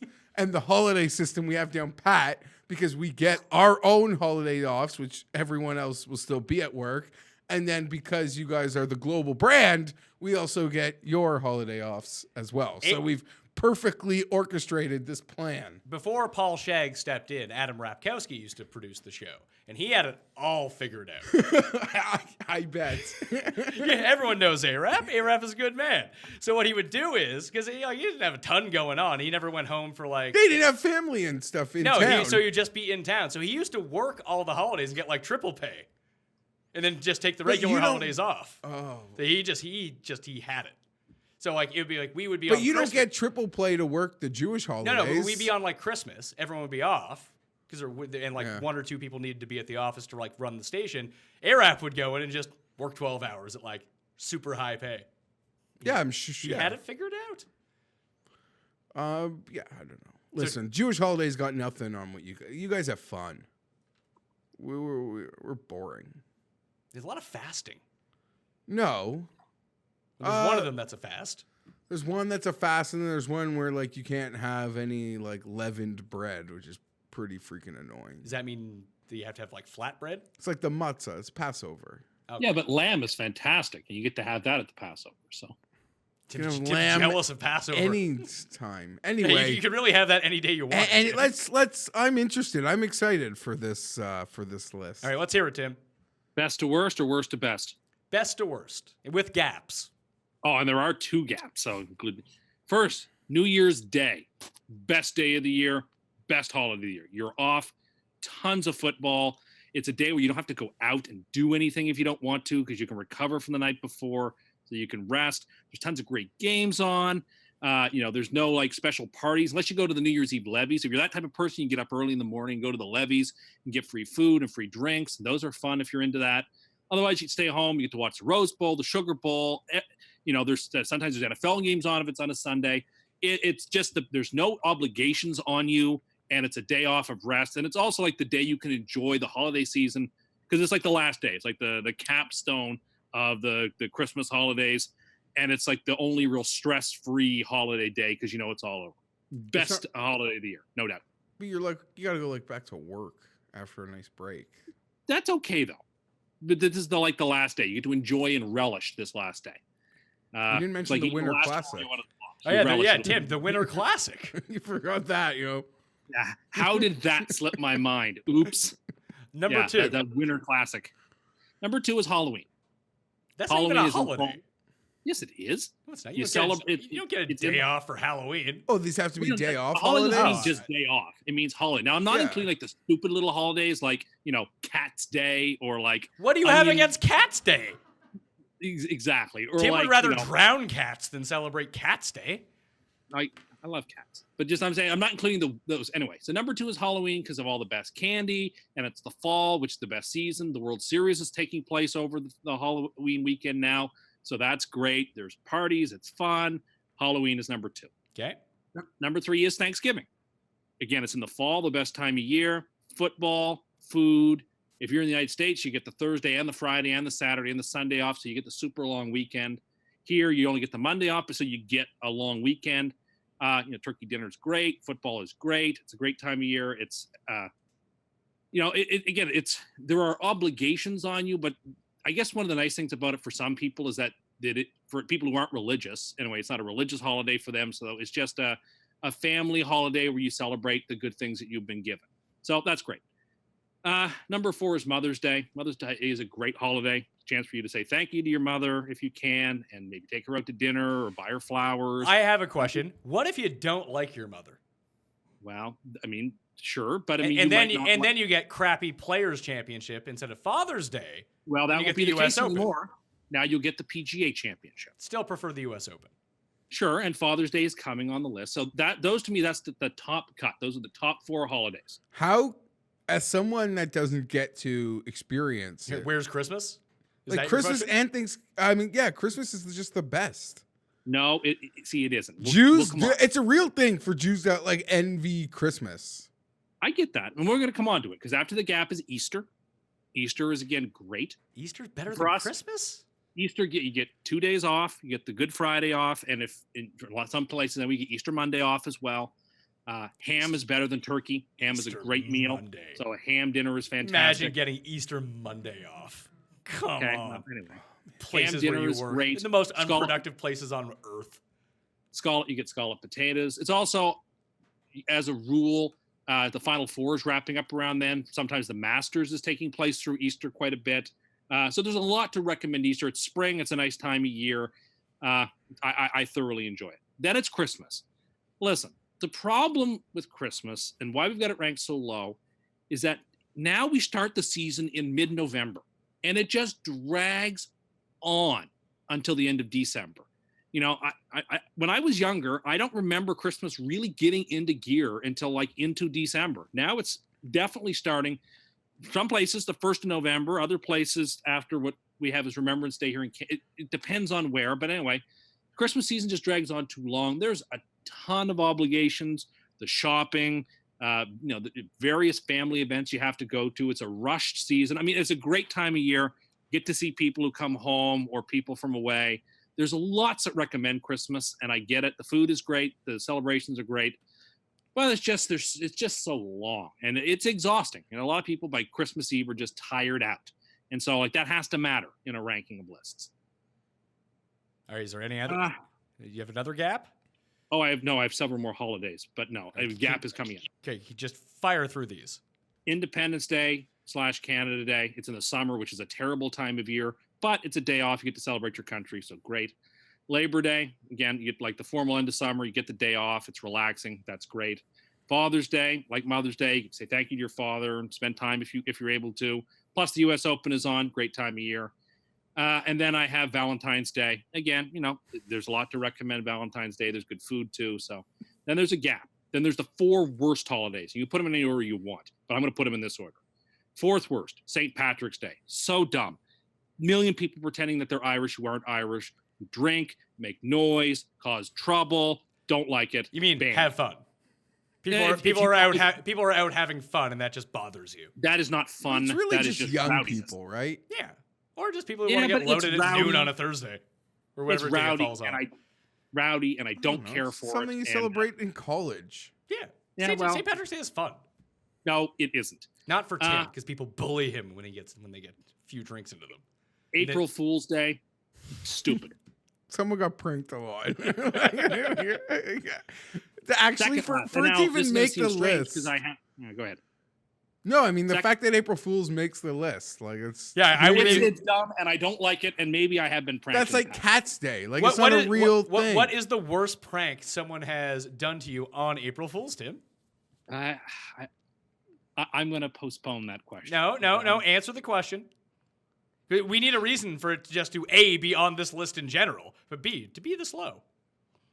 When I was younger, I once was convinced by somebody that the date was wrong, the current date was wrong, and I hadn't submitted a project that was due in school, and I had a complete freak out because I'd never missed a project before because I'm never late. So he's a for grown things. man, and someone was able to. I was a tell grown him man. that I was like, this is like junior high. You're old enough to comprehend the calendar and But, like, old enough to multiple write people- like an essay. But like multiple people told me, no, that's not what that was yesterday. You're mistaken on the date. And I was sure, and like I skipped recess and lunch, feverishly trying to write a project and get it in, and like I got it in. And it's like there's I not. don't understand. You couldn't check the date.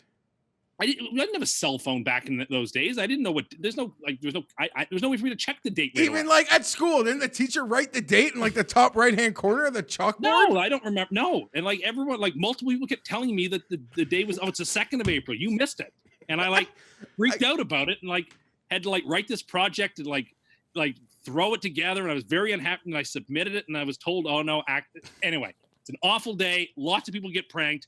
I don't like it. That's not even a good prank. That just makes you seem like an idiot. You know?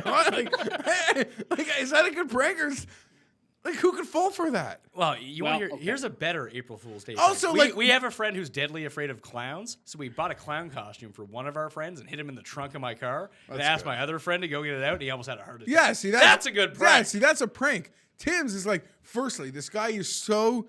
I imagine his entire life he's been so diligent. So let's just say this project was due on like a Wednesday. Tim would have known on Tuesday night he was watching like the Tuesday night CBS lineup. So how could he not correlate? Do you know what I'm saying? Like Yeah. I watched CSI Las Vegas last night, and that airs on Tuesday. So this is for sure Wednesday. Yeah. So it was just called CSI. It was in Las Vegas, but it was called CSI. Not called that. Let's get our facts straight. Anyway, 2nd worst is New Year's Eve. Even though New Year's Day is the best, New Year's Eve is awful. It's they say it's the night. It's an amateur night where people go out and drink, and it's just I don't know. It's arbitrary. They have to set to midnight for New Year's Eve. Blah blah blah. I don't know. I just don't care for it. The worst day is Earth Day. That's dead last. Absolutely dead last. But isn't Because it's the only one with a political message that you got to turn the lights all off. It's set between 7 o'clock and 8 o'clock. Conserve energy and all that nonsense. Like, come on. Like the Earth doesn't need a day to celebrate itself. It's not a sentient creature. It's just it just annoys me and I don't like it. I think New Year's Eve. I would not put it near the top of the list. I definitely have it over New Year's Day as number 1, which I. No, New Year's Day is the best day of the year. I mean, based on this list, you're just Is lazy. it? Hold on, You're just though. lazy and want to eat candy.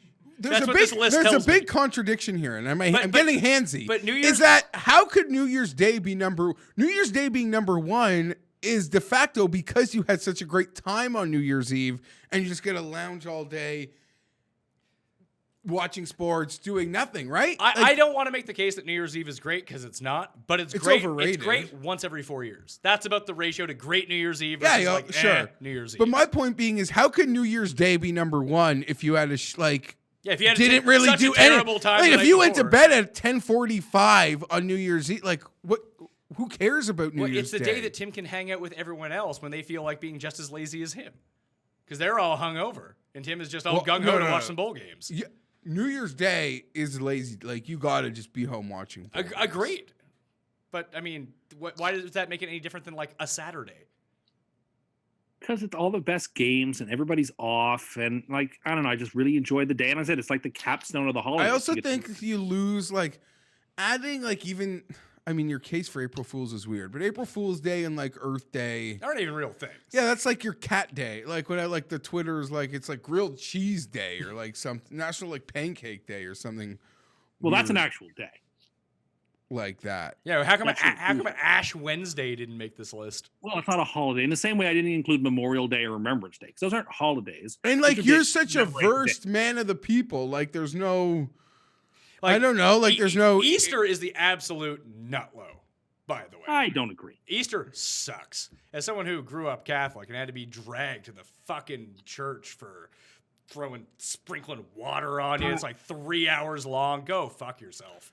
I like that. But for How men do you like that? Is literally the longest, most boring church day of the year. For a man- At least like where I was, like people had enough of Christmas mass, so they like sped it up. It's like it's like half an hour. Let's go. but for a man of the people, you didn't really include any other religions.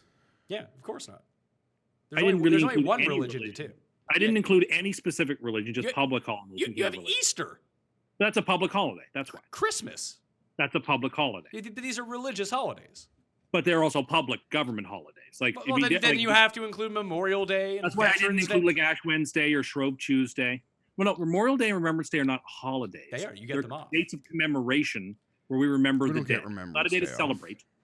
Yeah, Right? It's not a day to celebrate. It's a day to be somber and remember the dead. feel like people have like big like I would say Memorial Day would be near the top of this list because it's like the beginning of really nice weather. People go away that weekend. It's the first Oh, opportunity. it's like to our re- May 2-4 weekend, Yeah, right? it's So around we the same call- time. yeah. So it's like an opportunity to get out of the house for the first time and like go camping or go see relatives when it's nice out. You can put the summer tires back on the car. I would say that people enjoy that holiday almost more than any other. You could be onto something. So I know in Canada, May 2-4 Yeah. weekend, Victoria Day, people are all about Oh, that. it's big. That, like, But people are Victoria gung- Day is also not. Memorial Day You is their- you have Earth Day on this list. yeah, but like Victoria Day, or sorry, That's a Memorial legitimate Day- holiday that people get off. Memorial Day is their Remembrance Day. It's supposed to be a solemn date of commemorating those who've died in war for their country. I thought that was the way Veterans Remembrance Day. is for- No, that Veterans Day is for veterans. Memorial Day is memorial to remember people who were killed, sacrificing themselves for their country.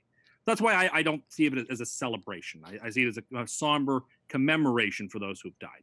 Victoria Day is not that. It's a celebration of the sovereign's birthday. So that's why we celebrate it. It does seem to me that when Memorial Day approaches, people just talk about, hey, we're going to do this. We're going to travel to go do this. It seems like get up and atom type of holiday. Or it's the Indy 500 weekend. Like, No, big stuff well, stop the presses. The Indy 500 weekend. Tim just likes it I because he loves milk so much. No, I really don't like milk. Indy 500. Why don't you fucking include the Winter Classic? Scroll back in time and put in the Winter Classic. I'm not over how your entire class was essentially able to tell you that it was a different day. Yeah, there was no calendar on the wall? I don't want to get And you into- wouldn't even ask the teacher.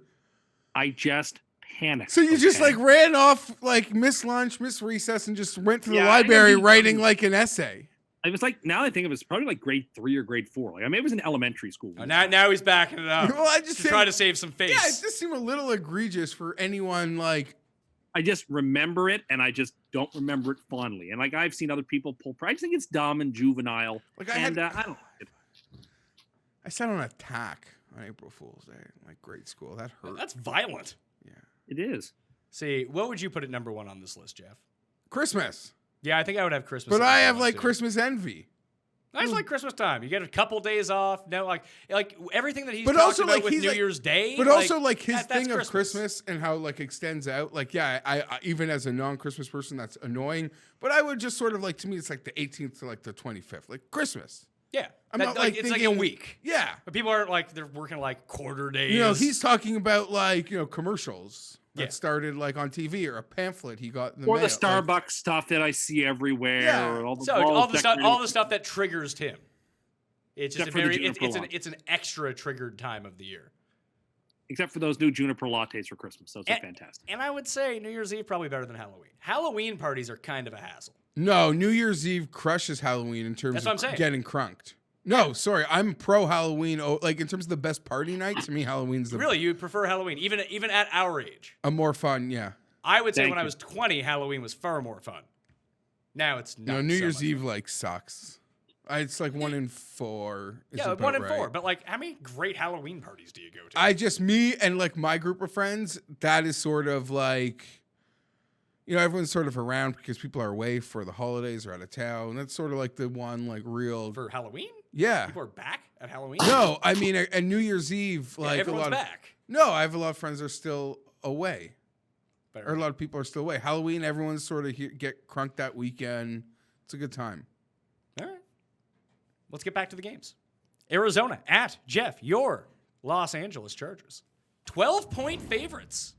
It's a lot of points. However, I like the Chargers to cover this number. Yeah, they're probably going to be angry. Yeah, and like, Josh Rosen doesn't really handle pressure well. I just think that we're going to see more Bosa this week. And that's going to help. Eventually, like, he's just getting more and more integrated back into this defense. And if you can pressure Arizona, which again, it's curtains for But Mr. I would Rosen. say this against. I mean, you seem pretty confident. David Johnson. I mean, their best player sets up well to attack our weakness as Sure. well, to maybe keep it a closer game. But I just go by this team lost to the Raiders. We'll beat them by 2 touchdowns. I know A plus B doesn't equal C in the National Football League, but I'm gonna keep it simple. Chargers will score defensively, and they're gonna get it going. In my head, in like the advanced math picture, this was the game that kind of like worried me if they might drop. But since they dropped last week, they unequivocally cannot drop this one. And I'll go on a limb, as much as maybe other people are like confident. They will they clinch a playoff spot in my head if they win this football game. All right, so Chargers for the two of us, for the coin. Tim? Please pick Arizona. I too will take the Chargers.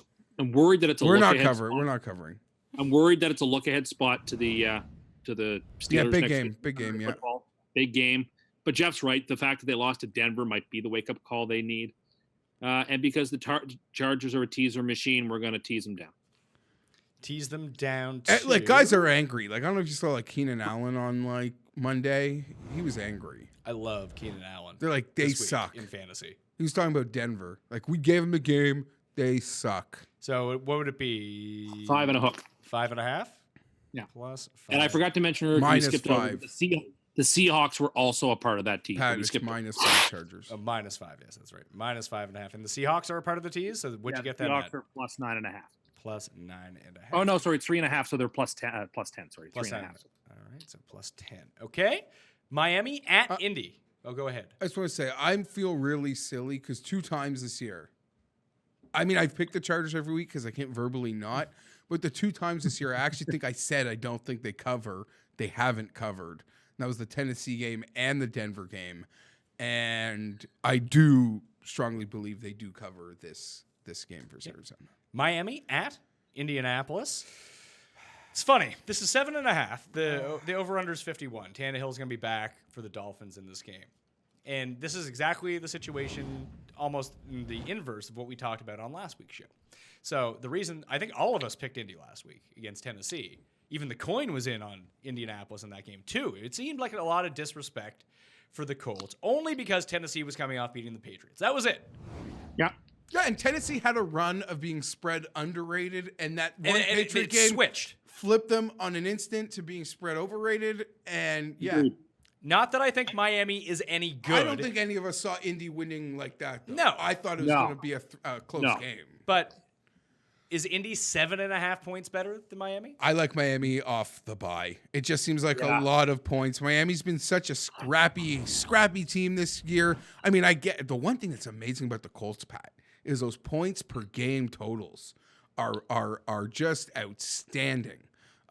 What Frank Wright, I mean, it almost, you're an Eagles fan and you're almost like, well, Andrew Luck is doing what we were doing.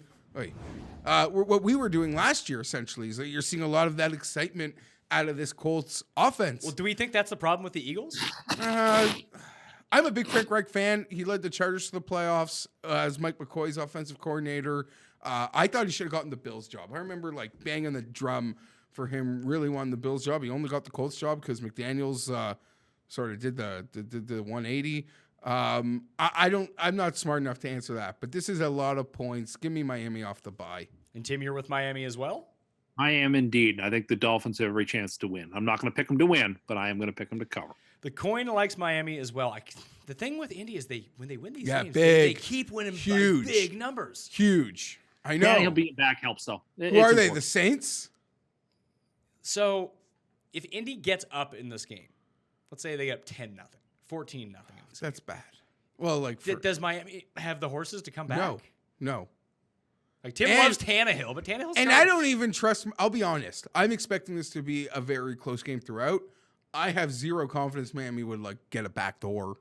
Yeah, me too. If they're down like 15 or something, like I don't think it's gonna come for you.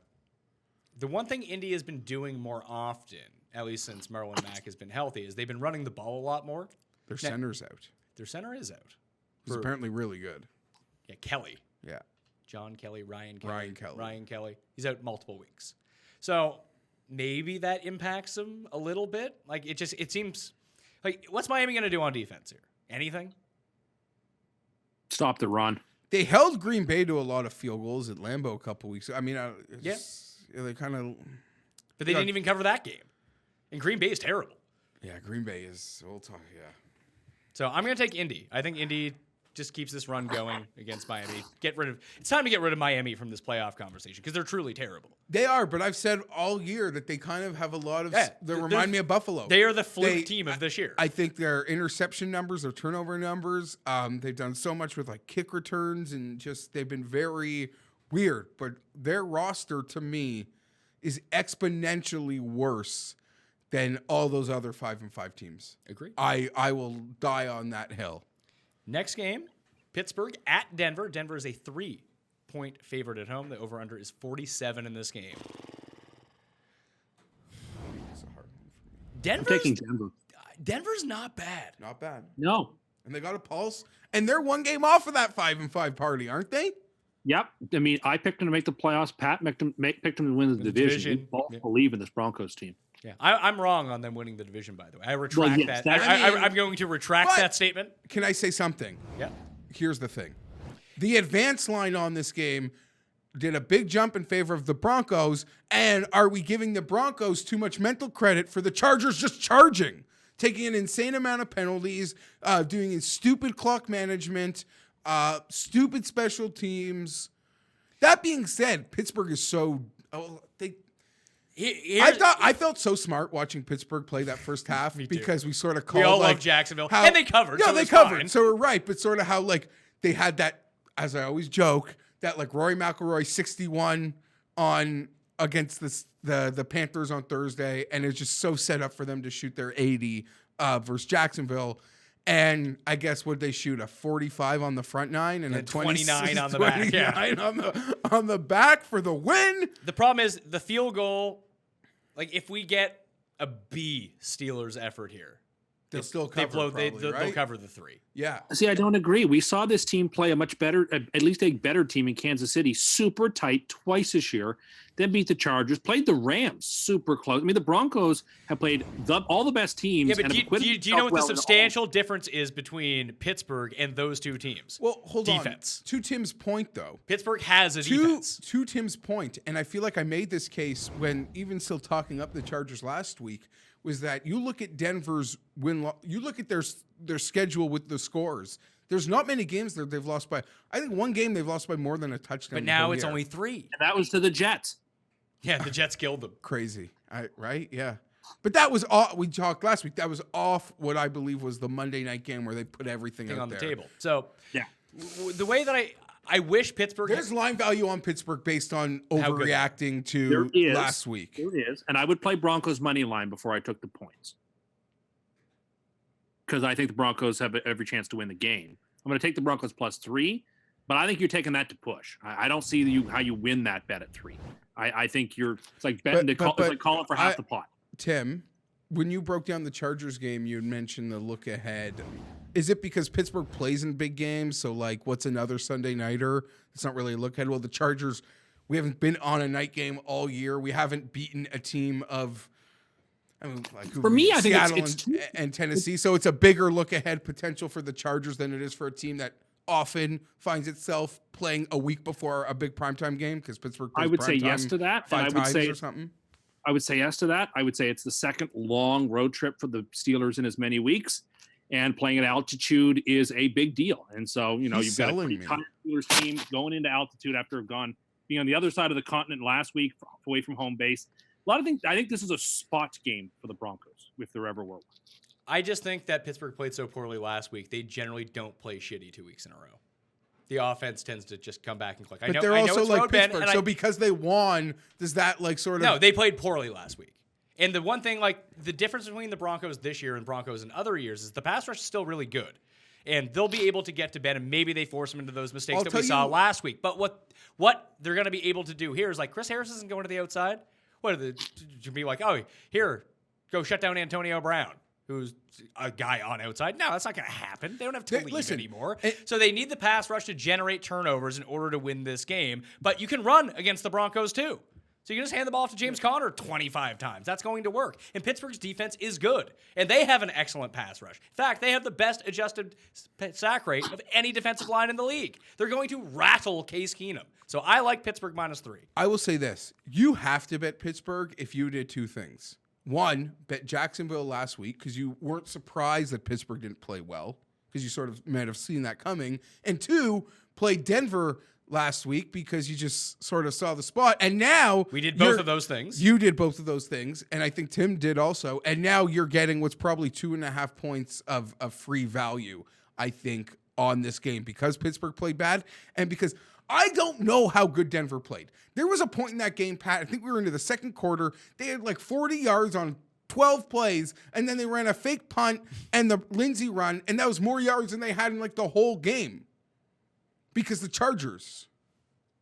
And at DVOA, this is the number 6 and number 7 teams facing off. So but Tim makes just that. I'm such a sucker for spots and like back-to-back road games. And I think it's a Broncos back-to-back road games with that type of travel.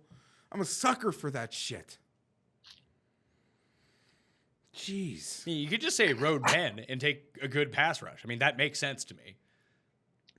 Tim sold me. Just the scheduling for Pittsburgh. And I'll be honest. Don't forget that I'll be honest. Now he's talking about being on a heater again. After what he did to your poor Chargers. This is the start of another heater for us. As a Charger fan, I would argue it'd probably be in my best interest that Pittsburgh wins this game. Agreed. That being said, Tim, the crazy man, sold me on just the spot and the travel. And I lean more to Pittsburgh stealing that game last week. Sort of gives them that mental mulligan. Potentially. I don't want to see Denver getting on a heater, though, around Christmas. I mean, maybe they'll go on like a Tim heater, and then it'll just all be over all of a sudden. But just think about it this way, and I'll see if I can win you back to the Pittsburgh side of this game. You have two of the league's best pass rushes. One of those pass rushes is coming at Ben Roethlisberger. The other one is coming at Case Keenum, who is down his center and his guard. And their offensive line, not that great to begin with. Chargers didn't have a single fucking sack. Yeah, no, that... Which team is more likely to score a defensive touchdown in this game, do you think? Okay, I'm going to take Pittsburgh. You'll be sorry. I don't know. I hate this game. I won't be watching it. Okay. Sunday nighter, Green Bay at Minnesota. Jeff, I will let you lead on this one because you love the Vikings. Yeah, an early 2.5 in a lot of places. I was hoping when I saw how you would print it out, we'd see the 2.5. It's -3 now, sir. 48 game total. Could still be my super lock. I think Minnesota is going to... I loved the Bears on Sunday night. You did. I was debating between them and Atlanta for my super lock. I foolishly went with Atlanta. But I really, as much as I liked the Bears last week, I like Minnesota this week. They're not equal teams, man. They're not. And how do I put this? I don't know what this Packer team is going to do now that they're dead. Like, I don't know what sort of... Do they just... But they're not dead is the thing. Carolina losing last week kind of brought everyone back into it in the NFC. And they have a chance to kill Minnesota. Because they'd have a 1-0-1 tiebreak on the Vikes, and they could kind of bury the Vikes. I'll go back to it. They're not equal teams, so I'm taking the Vikings at home. And it's a contention for Superlock. Green Bay has been chosen by the coin. Tim, who do you like? So I've thought about this game, I think, more than any other. I went back and forth. I think there's a case to be made for both. But in the end, I said to myself, okay, we are dealing with a split between Aaron Rodgers and Kirk Cousins. And in that, there is just no contest. Aaron Rodgers is significantly better. So you're going to give me the Rodgers points on the road. I'm going to take them. I think this Vikings team, as we saw last week, just isn't that good. The defense is good. The offense is just not good enough to score enough points to play with them. I think the Packers win the game. I think the Vikings are fraudulent.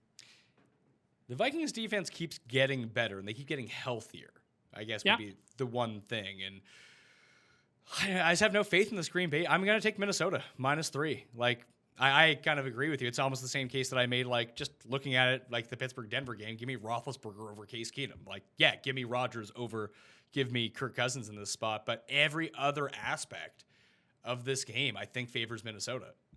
I mean, Green Bay's got a number 6 offense in football. Minnesota's 17. So, Packers are going to be an enormous public dog in primetime, holiday weekend. Especially because we just watched the Vikings lose on primetime. And we did just watch the Green Bay lose on primetime. That was on the Thursday. But Green Bay's got 10.5 They days lost off. on primetime, but they didn't like get embarrassed. They played a close game. It was it was right around the number. It was a nice home little charge by Seattle, a defensive second half. Packers also have huge injuries. Like Clark and Daniels, I wouldn't underrate the importance of either of these guys. Team is beaten down. I like the Vikings at home a lot because everyone hates them, and they saw Kirk Cousins look like. I don't think sieve. Minnesota can run the ball on them. That's the thing. Like Seattle won that game on Thursday night because in the end they were able to run the ball to capitalize on the Packers' weaknesses up front. I don't think Minnesota can run. I don't think they've got the capacity to do it, and so I think I that don't would think be it's that hard to run on Green Bay. They've been better against the run than I think perception might lead people to believe. But like, let's not pretend like they have the Bears' run defense. Oh no, they don't. By Do no you know means. what? And I'm not. I mean, Aaron Rodgers is amazing, but you know what I argue his biggest flaw is. I mean, he can make that 60-yard in like 12 seconds better than anybody. You get into feel like the spectacular like no one I've ever seen. But he can't make like that precision 3rd and 2 pass that like needs the touch pass. The touch passes that you see the other guys he's in a comparative to, and he's fair to be in that spectrum of great quarterbacks, especially of our modern time. Brady, Breeze, Roethlisberger, Manning. Still give him credit. Oh, Eli Manning? No. Or Peyton Manning. No. Peyton Manning, yes. I just mean, like, you see them make that 3rd and 2, like, just so much perfect. His is just such a more of a roller coaster, in my opinion. And that's sort of, I don't know, I wouldn't put this in the pantheon of big games because Rodgers played in a ton of them in the last, like, 3, 4, 5 years. But that's why I feel like they really struggle in the majority of big games. This Green Bay team just doesn't seem good to me. Neither team does. Although DVOA loves them. They're number 8 overall. Yeah, They love the Packers. But I feel like that's just a lot of Aaron Rodgers. It is, although they have number 15 ranked defense, so their defense is okay. Yeah, underrated actually, because I would have guessed higher. So you're right to the point of perception. They're not as bad as I think a lot of us perceive them to be. I don't think these two teams are equal. I was salivating at the 2.5. The half point's not going to make the biggest deal in how I bet the game. I still like Minnesota a lot. Monday night game, I went and found a line for this game. So Tennessee at Houston, found it at -6.5 for Houston, game total 41. We do not know if Mariota-san is playing or not because of his elbow injury, but I believe this line factors in that he will be playing. And this is a line that I found on a book, So most 99% of places have it off the board, unless Tim, you check right now and you see that it's up No. somewhere. It's still off the board. I'm seeing OTB. Yeah. So we don't know who's going to be starting at quarterback, and we're probably not going to know until Saturday. I think he'll play. I think he's going to play too. So let's just go with the 6. Like we had to go with Baltimore Pick'em last week. We got to go with 6.5 for this because it's the line I found. Feels like Tennessee should be able to keep. Tennessee, it's gone back the other way now. You know what I You're mean? stealing my argument. And Tennessee with Like this is such a Houston good. doesn't block the run. It seems like this is a perfect game where they Yes. can have those like Houston's 8.5. great. Houston's great against the run. Sorry, it just seemed this is a matchup that, in my opinion, can set up for Tennessee to just sneakily just keep in the game, doing just stick around. what they did. They'll have an 8.5-minute touchdown drive that will make me feel very confident. Houston, the two Texas teams really remind me of like a lot of each other. Although Dallas has the ability to have a shutdown corner where you can't throw on one like third of the field against them, but good run defense, funnel things to the pass. And then work your way up from there. I like the offense on the Texans a little bit better. Obviously, they don't have Zeke, but I would rather just have a really good quarterback. And I think that Watson is a really good But quarterback. they can and get you have to Hopkins. him. Who? The That's Titans the thing. can get and we see this. to him, Titans against and they teams don't with block bad well. offensive Yeah. lines, they have a chance because they will get to teams with good offensive lines. I mean, the Titans or the Texans just lost 2 more offensive linemen this week against Washington. What is this spread if they play last week? Texans by 3 points. I'm taking Tennessee because if Mariota doesn't play, I'll actually lay whatever number they want on Gabbert. But I think he plays, and I'm going to take This is our Mariota pick. So you don't get to change your pick if Gabbert plays. No, I understand that. It's hell or high water, but I'm going to take Tennessee. I think it's going to be a close game. Coin likes Houston. We like Tennessee. Tim, who do you like? The Texans. I like the Texans to win the game and quite possibly put the division to bed. If the Colts lose on Sunday, that will actually probably end almost certainly the AF. I mean, they have a 2-game lead. This could give them a 3-game lead. It will give them a 3-game lead on the Titans if they win it, and it could be a 3-game lead in the division altogether. At home, I think the Texans do play better at home. We saw them play Washington last week, sort of sleepwalk to a victory. I think they come home. The Titans just aren't a good team. They've had some good performances, but they're very unpredictable. I think they're a quarter horse that's slowing up in the stretch. I think Houston is not only is Houston a team that can do damage in the division, they're a team that can do damage in the AFC playoffs. I think they're the real sleeper in the AFC, and I like them to win this game. I don't think Tennessee's bad. I don't think Tennessee is good. I think they're a very average team. Average. This is almost the argument that I make for the Titans every single week. That if there is a spot on the other team where the other team is really bad, then they can take big advantage of that. And we saw that in terms of the Patriots game. Like the Patriots had a bad offensive line, they were able to get pressure. The Patriots are super slow. They can play fast enough that they can take advantage in that spot. I just think the Texans' offensive line is so, and we've seen this against really good pass rush teams so far this year. Houston struggled. Yeah. Like that's how the Bills were able to stay in that game against them. They just got to the quarterback over and over and over and over. Like I'd be looking at total sacks in this game.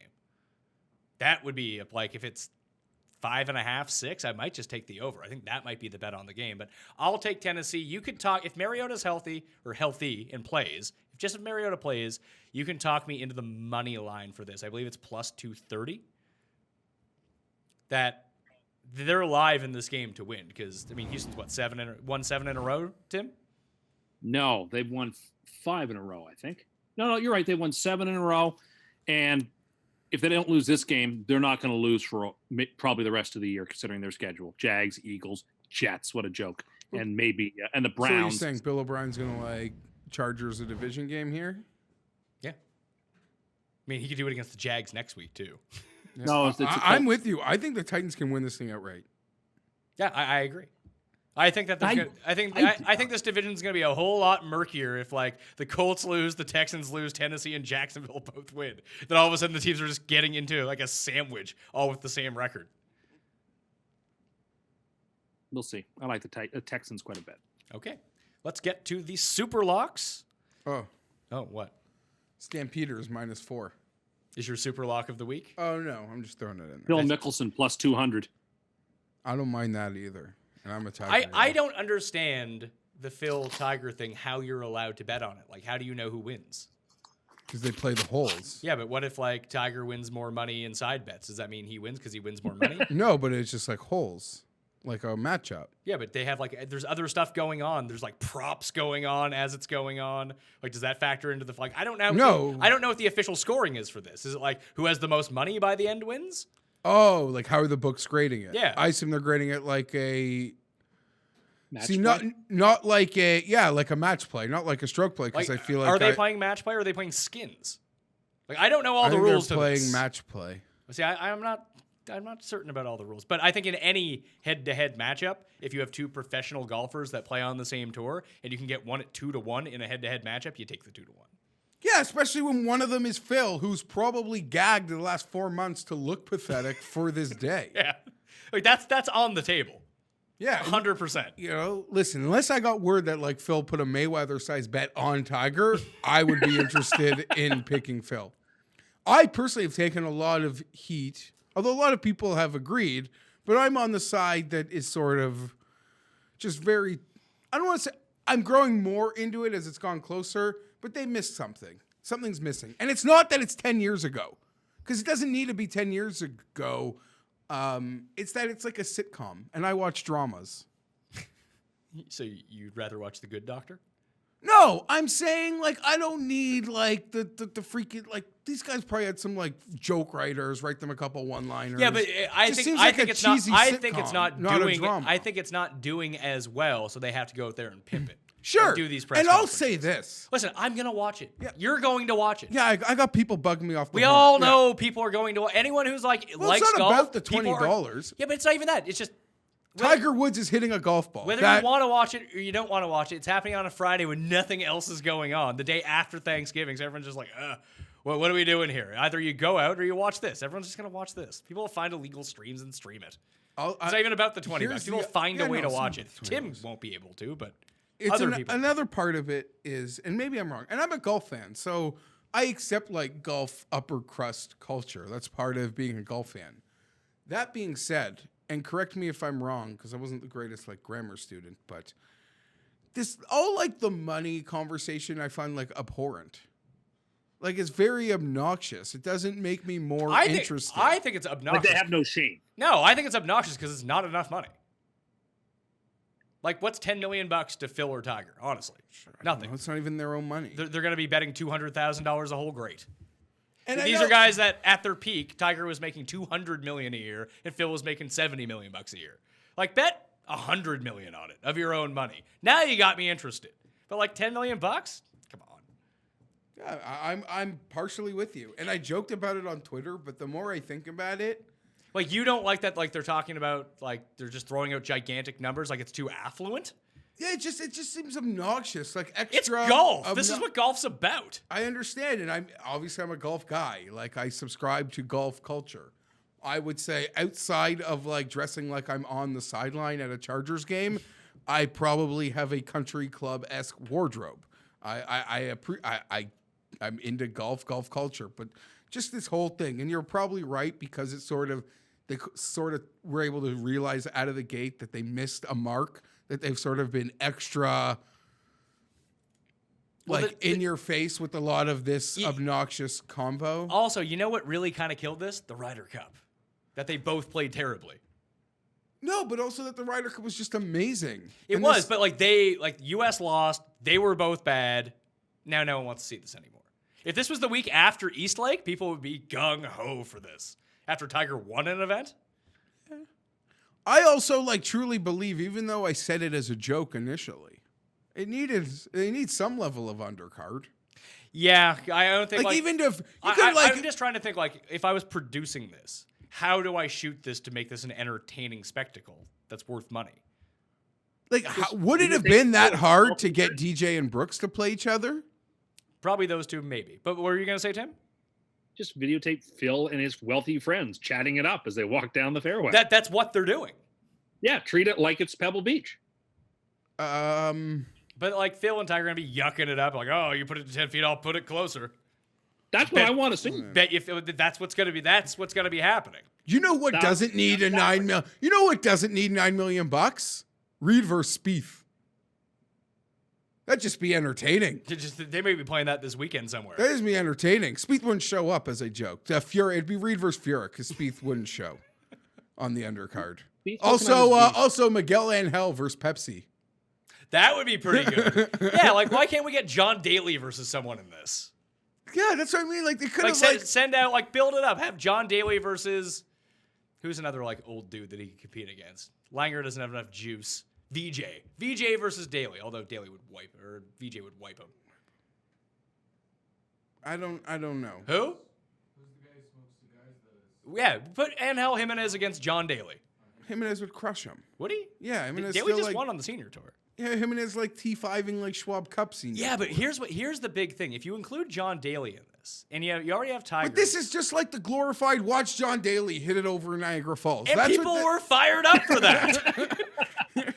That's what this is. But maybe have a long drive competition and you know as like going as it goes on. Like, as it goes on, but as they're walking to the holes, you're like, hey, let's cut away. Here's John Daly on the tee. He's taking on whoever. And if John Daly is involved and Tiger is involved, do you know who then becomes a part of all of this to increase the great ratings? Trump might show up for that. If all of his best buds are playing golf, he will inject himself into that scenario. And then boom, everyone makes money. I just think there could have been a way to get more guys involved and make even pay fucking DJ Brooks $300K. But those are the two wrong guys to have involved in this because no one gives a fuck about those two. Sure, but just I don't know. Fowler would be little the versus optimal big. one. Have a little versus big. Little Ricky versus Big Ricky. It'd be like Rey Mysterio matches. Yeah. But I don't think Tiger and Phil want anyone else associated with Agreed. But like Rom versus Ricky. Just have Rom freak out the entire time. Yeah, that'd be good. Or even like Rory versus Sergio, like Europeans versus each other. I don't know. I'll admit I need to roll back on me acting like I've been cheated out of something too. Because that's like a wrong attitude. Because I've been not losing anything. It's not like there's one less major on next year's golf calendar because these guys it's are another chance you get to see Tiger play. And that is my one main. And of the funny things, of all like the heat that people gave me for being annoying for not wanting to watch it, no one brought up the one reason I'd actually give a shit is watching Tiger play golf against anybody. Watching him muck in the back with his kid, I'd watch him hit chips. So that's like, anytime. And I'm the loser, Pat, that like, is he going to be in like the 2019 like Nike golf shirts? Like I'm a loser like that too. Like, I'm curious what Tiger would wear. Is he going to wear red? You know what Phil should have done? Fire his brother off the bag and hire Stevie Williams to caddy for him for it. Really get into Tiger's head. Thank you! That's the sort of fun stuff that I want to see. Oh, or like a Perkins waitress. Do you think... like I'm a Perkins stand. Get Rachel Yucatel to be his caddy? Oh, God. Do you think Ricky Fowler will be there to congratulate the winner? Fuck off. Is there a prop on that? I do want to tell everyone that odds and lines are subject to change. See the website for actual odds. And if you or anyone you know has a gambling problem and wants help, call 1-800-GAMBLER. Here's why Tim will like hate it and why he's lucky he's in Canada and he's going to work and he probably can't watch it. Because they're apparently going to be doing technology out the ass. Oh, yeah. This is a great test ground. Yeah, for a lot of different technology. So apparently we're going to see like new types of shot trackers, tracer, maybe putt tracers, all sorts of things that are going to trigger Tim. Poor Tim. Okay, I'm a little more excited. But I still feel like I can't control what my inner needle feels.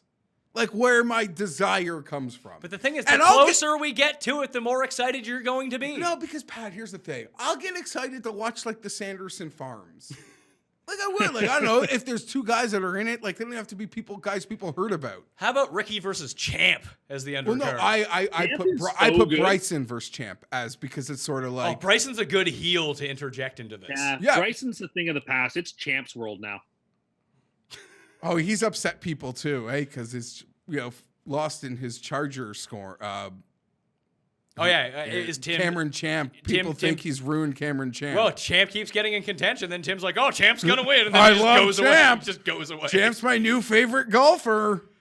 Second favorite. He's not more than Phil. You think he's better than Bryson? People say that. Isn't that impossible? I think Bryson's a top 3 golfer. That's what I mean. Like, imagine thinking Cam Champ is better than Bryson. Sorry. Yeah, Bryson won't be allowed to bring his compass on the course next year. I mean, he's won tournaments without the compass.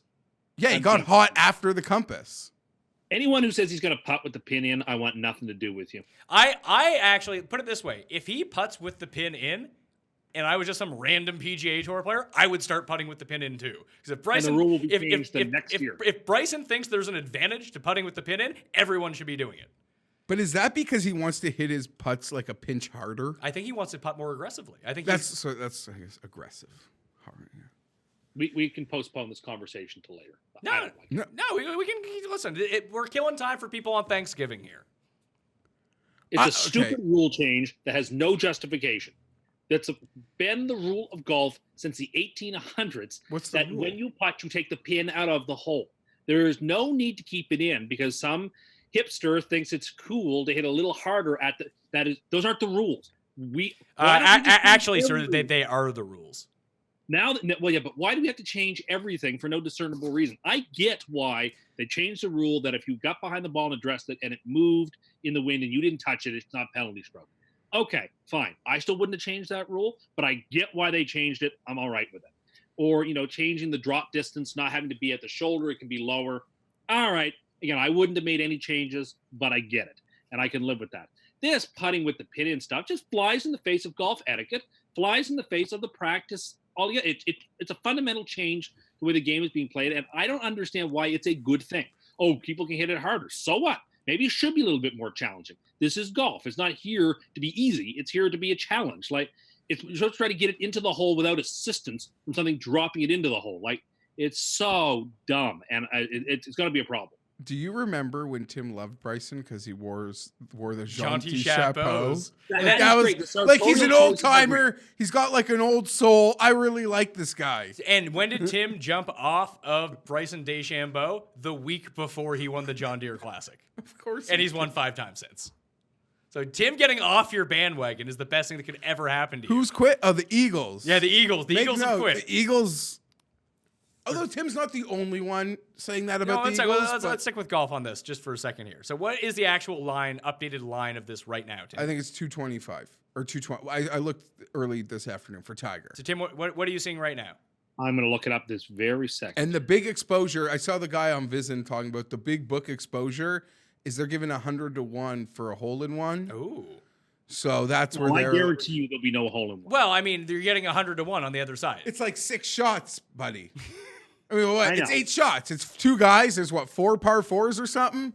Only one of them is under like 145, so it's really 2 shots. Are they giving juice on? Like they giving a bet on the other side? I assume it's just either yes or no. Yeah, bet. it's probably yes or no. And there's no. one. I don't think. I doubt there would be a no. Yeah, it's either yes or only nothing. one side. Yeah, that's what I meant. And only one of them. I think it's the 4th or 5th hole. It's like 140 yards. That's where the bookmaker said he's going to be real nervous when those balls are airborne. I am seeing right now minus 200 for Woods, plus 160 for Mickelson. Oh, it's There's been some money because people are like, it's too high. Like too high. Even at plus 160, I'll take Phil. Too high. And I'm still not convinced of what the rules of this are going to be like. What if we get to a circumstance? Because I bet you the rules are fluid to this event. That we get to the they're there to entertain. They're not there to worry about the handle the books. So let me ask you this then. So let's say we get on like the 8th hole. And Phil and Tiger are both on the fairway. Tiger puts it. Are they even or what? Let's just say it's happening. Tiger hits it to like 15 feet, and Phil absolutely duffs one, puts it in the water, does whatever. He says, "Tiger, $100,000 for a mulligan." Does mulligan count? These are all great points because you're right. We don't. These are all fair points. But I bet you that stuff like that is on the table. But I imagine the books have put that line out on a match play. Okay. That's what I still like Phil plus 160. It's not a stroke play. I believe it's a match play. And you know what's funny? I agree with you. It doesn't matter who it is. If it was John versus Ricky Fowler and he was playing plus 160 in a 1-round head-to-head, give me the plus 160. I'm not disagreeing. And me and you are like very much pro Tiger over Phil in any way. But yeah, for this, I agree. And did you see I only tweeted it. I didn't see the interview. Phil on Scott Van Pelt or ESPN. I didn't see it, no. It was great. He's doing the private. He's doing the one-on-one for ESPN, like right in front of his private plane. That's pretty sweet. Yes, I did. And I the did see it. tweet like joke, like Phil like told ESPN, I'm only doing this interview if my private plane is like right in the background. It's disappointing that like the Draftkings betting app is only available in New Jersey and I want to say Mississippi now. That I wish this would be an awesome live betting. Oh no, it will be live. Yeah, it will be live on certain places, but Oh. like all states don't have live betting yet. That like this be eventually it's going to get there. You'll be able to work off your Draftkings betting app in every single state. Eventually, it could be 20 years. Who knows when these states pass But, anything? people are actually doing like FOSS research. Like I know our boy Adon was joking how every like right to left hole he's going to bet Phil, and every this would be an awesome live like he's betting betting experience. it like hole by hole. He's going to pick a winner or a push Yeah. on the hole. But you're right. Is there a tie option available on this that they finish all square? No, so that leads to your point that something like so. Do they have like a long driving competition to see who wins think at that there point? are- A putt off? No, to your point. Is there a I 19th think you like have hole to like at make- some courses? To your point, I think you have to make your outright bet with the level of Uncertainty of how this is going to be scored. uncertainty. Like he could be sitting there and it's like I could have this hole in hand,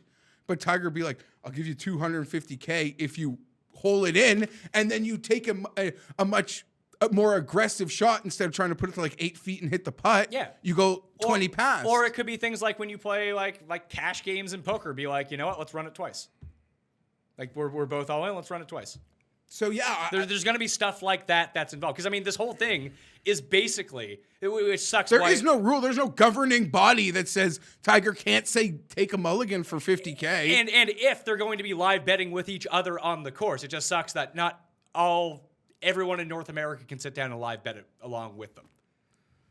Here's the thing. One thing, I don't know whether you think this is a possible for the future, but one of like the bite backs I've gotten is we should all just be supporting this event so it's successful and maybe we get more of it. I don't and like in that. the Just because future- I like golf doesn't mean I have to support everything that golf does. I don't think Yeah. that's a thing. Thank you. That- So that- as I was that's going back that's before, what zealots and fundamentalists do about any topic. I can't control. I'm gonna watch it. I'm excited to watch it, but Yes. I don't think I have to like it. Yeah, and I can't control what my internal needle wants me to do. If I want to watch it, $20, I'd pay $300. Like if my pure adrenaline, like $355 on a Sunday. I mean, here's the thing. I'm lucky that these Sunday ticket providers have to find a median price to appease everybody because they don't want to know. I don't want to tell them what I'd pay per game. So I'm happy that they have to find a median price, which gets a mass audience to purchase the product, and it's $300 or whatever a week. $300. How much and would you change per pay? week. That's a scary question. I Would don't you pay know. $100 a game? Yeah, that's like easy. Would you if pay it's $200? if a it's game? $359 and I can't get the game, I would throw $100 on the table. In like it wouldn't even be a thought. As someone who once paid a homeless person $20 to play the Ace of Spades on the side of the road at 2 a.m. Stuff like this. If you want something, you'll pay for it. If you got the money. and that's my weakness. I'm like whatever the drug addict would pay for his fix. I would need that fix. So we're all taking Phil here? Yes. Like you, I'm not taking. I'm just. You're taking the plus 160. That's the bet. I hate saying I'm taking Phil over Tiger. You sort of made the point. Like if it was John Huh versus Tony Finau, like you'd still think You okay. take the plus. I mean, plus 160 for John Huh is probably pushing, but Phil's still a world class. My buddy, son. Oh, put it this way, and not like JJ Spawn's a world beater by any means. He's a guy that DFS players know. Big but- fan of JJ Spawn. Sure. King of the each way. JJ Sunday Spawn. morning with my buddies football. They're looking early, looking at like one-on-one Sunday matchups in the golf that was this weekend, and he's like bragging to me that he bet JJ Spawn minus 190 versus a guy named C Wright, and I'm like, listen, I'll be honest, I don't know anything about C Wright. Or what the C stands for Yeah, even. I don't know nothing, but I would not lay that like just anything. I wouldn't. And like if you lose track of the day, he checks like they're on the back nine, but he's like a 7-stroke difference. Who's winning? C Wright. C Woo, right? I don't know who it is. I don't know. Someone golfing. How do you not know who that is? I believe it's Chase, right? He did well. Yes. Yeah. I don't know. Yeah, but that's the thing. That's why I play all the first round leaders in golf. Because one round of golf, That's why they play the 4 rounds. But that's of golf, also you when know what I you- mean? when The it's better the- players rise to the top. Over I've 4 been rounds. with you on WGC match play elimination days where you just blindly have bet like 32 underdogs. I did. I Yeah, that's tried what it I out that mean. one year. For the first round, I just bet it's evened itself out now. But The now, favorites because they have a do- round robin and they could tie, so you get screwed. Before, they would play extra holes and you didn't have a 3-way option Yeah, that can and you just screw you. boom, just bet all the underdogs. Now And it's you- harder because there's the 3-ways with the new format. Did you bet that Bengals tight end to score a touchdown last week we'd never heard of? I didn't know, but one of our friends did. That's pretty good. Can we remember what his name was? No clue. Langle? Langle, that's All right. it. Langle. Never Todd- heard of the man. Todd Touchdown. Gurley was minus 400 for an anytime TD. Yeah, didn't win. So anyway, to wrap up the Phil and Tiger thing again, Phil plus 160. It's the play. It's got to be the play. All right. Pains me to say it, too.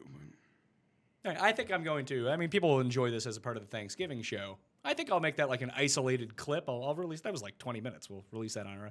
I feel no problems. The longest show of the year is always the Thanksgiving show because I feel like people want extra content during Thanksgiving to really kill time. So let's get to our super locks. Oh, wow. I'm Yes, taking okay.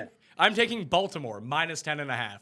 Although our heated discussion from earlier, I was almost just about to take Pittsburgh, but I took Baltimore. Jeffrey, Let Tim go first. Timothy, New York Giants plus 6. It's Buffalo or it's Minnesota. that sounds like fun. I know, right? Imagine being me, Minnesota. Minnesota minus 3. Yeah. Okay. Tim, can you recap your free money teaser? Now, I do need to remind the people that the free money teaser is 1 in 10 this year. And you Oh, it could already be 3. you already gave out the Thanksgiving one, so give out the actual main slate one. Okay. LA Chargers, Green Bay Packers, New England Patriots, New York Giants, Seattle Seahawks. Bet the farm, win 3.5 farms. That's only 3.5 to 1. That 5-game That's teaser. yeah, I know. That does not seem Gross. worth it. And And it's going to win, so it is worth it. Okay, It's like when you said the Panthers play was worth it because they had the perfect play called. I have the perfect teaser lined up. So yeah, but you have a history of not being good at this. Documented. Documented history of being very bad at these. yeah, I understand. But we're turning it around here. We're getting it on the go. 2 wins this week, and we'll be in hyperdrive to get over 500 in terms of winning by the end of this year. And I am not advocating the parlay that I played, but betting against all the West Coast teams coming east for the early set of games. So you can take Tampa, Carolina, and Baltimore. I parlayed them with the spread. And did you together. see that the- pays 6.5 to 1? And people out there make money on making parlays against all All our of our- consensus there- plays. do we which have is a the consensus? Chargers? The Chargers is the only Jeez. consensus. Dolphins. No, I took Indy. Oh, did you? Yeah. Yeah, the Chargers are the only consensus last. Although I believe we were all on Jacksonville last week and they covered. And we were all on the Skins too, right? Yeah, we were, actually. No. I had No, Houston last I had week. Houston minus the 3. No, They- this week. We No, all- I took Jeff and I both took Tennessee. Over, he just thinks it's Dallas such and an Washington. He just he's so he- confident in Houston. you're that, so like, confident no in one Houston. else. Why don't you throw them on the teaser too? Juice No, that I'm up talking a about bit. this week. This week, didn't we all take Washington over Dallas? No, I no, took Jeff picked Dallas. I think that Oh, game okay. gets. Sorry. I think it's ugly, but it's probably over by the time you've made it to this part of the podcast. This podcast got off the rails pretty quickly. We're over 2 hours, we're almost 2 hours and 15 minutes into it. So I hope You've been longer. I knew that's true. I hope everyone had, depending on when you're listening to this, a great holiday, a safe holiday. Don't drink and drive. Something you can't be doing. Also, if you're in Canada, don't smoke weed and drive. I saw on a commercial, that's illegal. It is illegal. Now that the marijuana is legal to buy, can't be driving on it. It's good that people. I don't that. even know if they have a test for that yet, but can't be doing it. They have like a beta test, and they like offer you. They offer When you say it they to have you. a beta test, like if you're like super passive, they're like, "You're definitely high." No, Fuck they, you, beta. they have something, and it's like optional. So I guess if you're dumb enough to have done it and gotten caught, you should be smart enough to be like, I'm not. Yeah, taking I'm not doing that. I'm not taking that. But yeah, everyone have happy holidays and be safe. Be safe. Happy Thanksgiving. Remember, white meat, dark meat. Tim's hungry. Yeah. Tim's blood sugar is lower. He needs to get something into him. Jeff All Fienberg, will be- you can follow him on Twitter at GFeinberg17. You can follow myself at the PME on Instagram, on Twitter, and on Facebook, where you can watch some of the shows now. All the live shows will be streamed on all 3 of those platforms and YouTube as well, plus on demand. We need to get to those 10 million downloads, so please subscribe to the audio podcast. I also want to recommend and thank Tim Undergust. Tim Undergust. That is not my name. For being on the show. You're welcome. Do you need to take a nap? No, but I do have to go have some dinner. All right, perfect. I'm Pat Mayo. If you want to get in the draw for $20 DK, you can give the episode a like, leave your DraftKings handle in the comment section, and let me know which team you think will score the most points on Sunday this week. You do that, you're in the draw, and announce the winners on Monday. It's that easy. Maybe you'll get drawn and have a post-Thanksgiving $20. Sounds nice. It's like leftovers. But instead of, white meat and dry turkey, you get $20. Sounds great. Anyway, I'm Pat Mayo. Good luck in Week 12. Thank you for watching. I'll see you next time. That Mayo experience! Experience!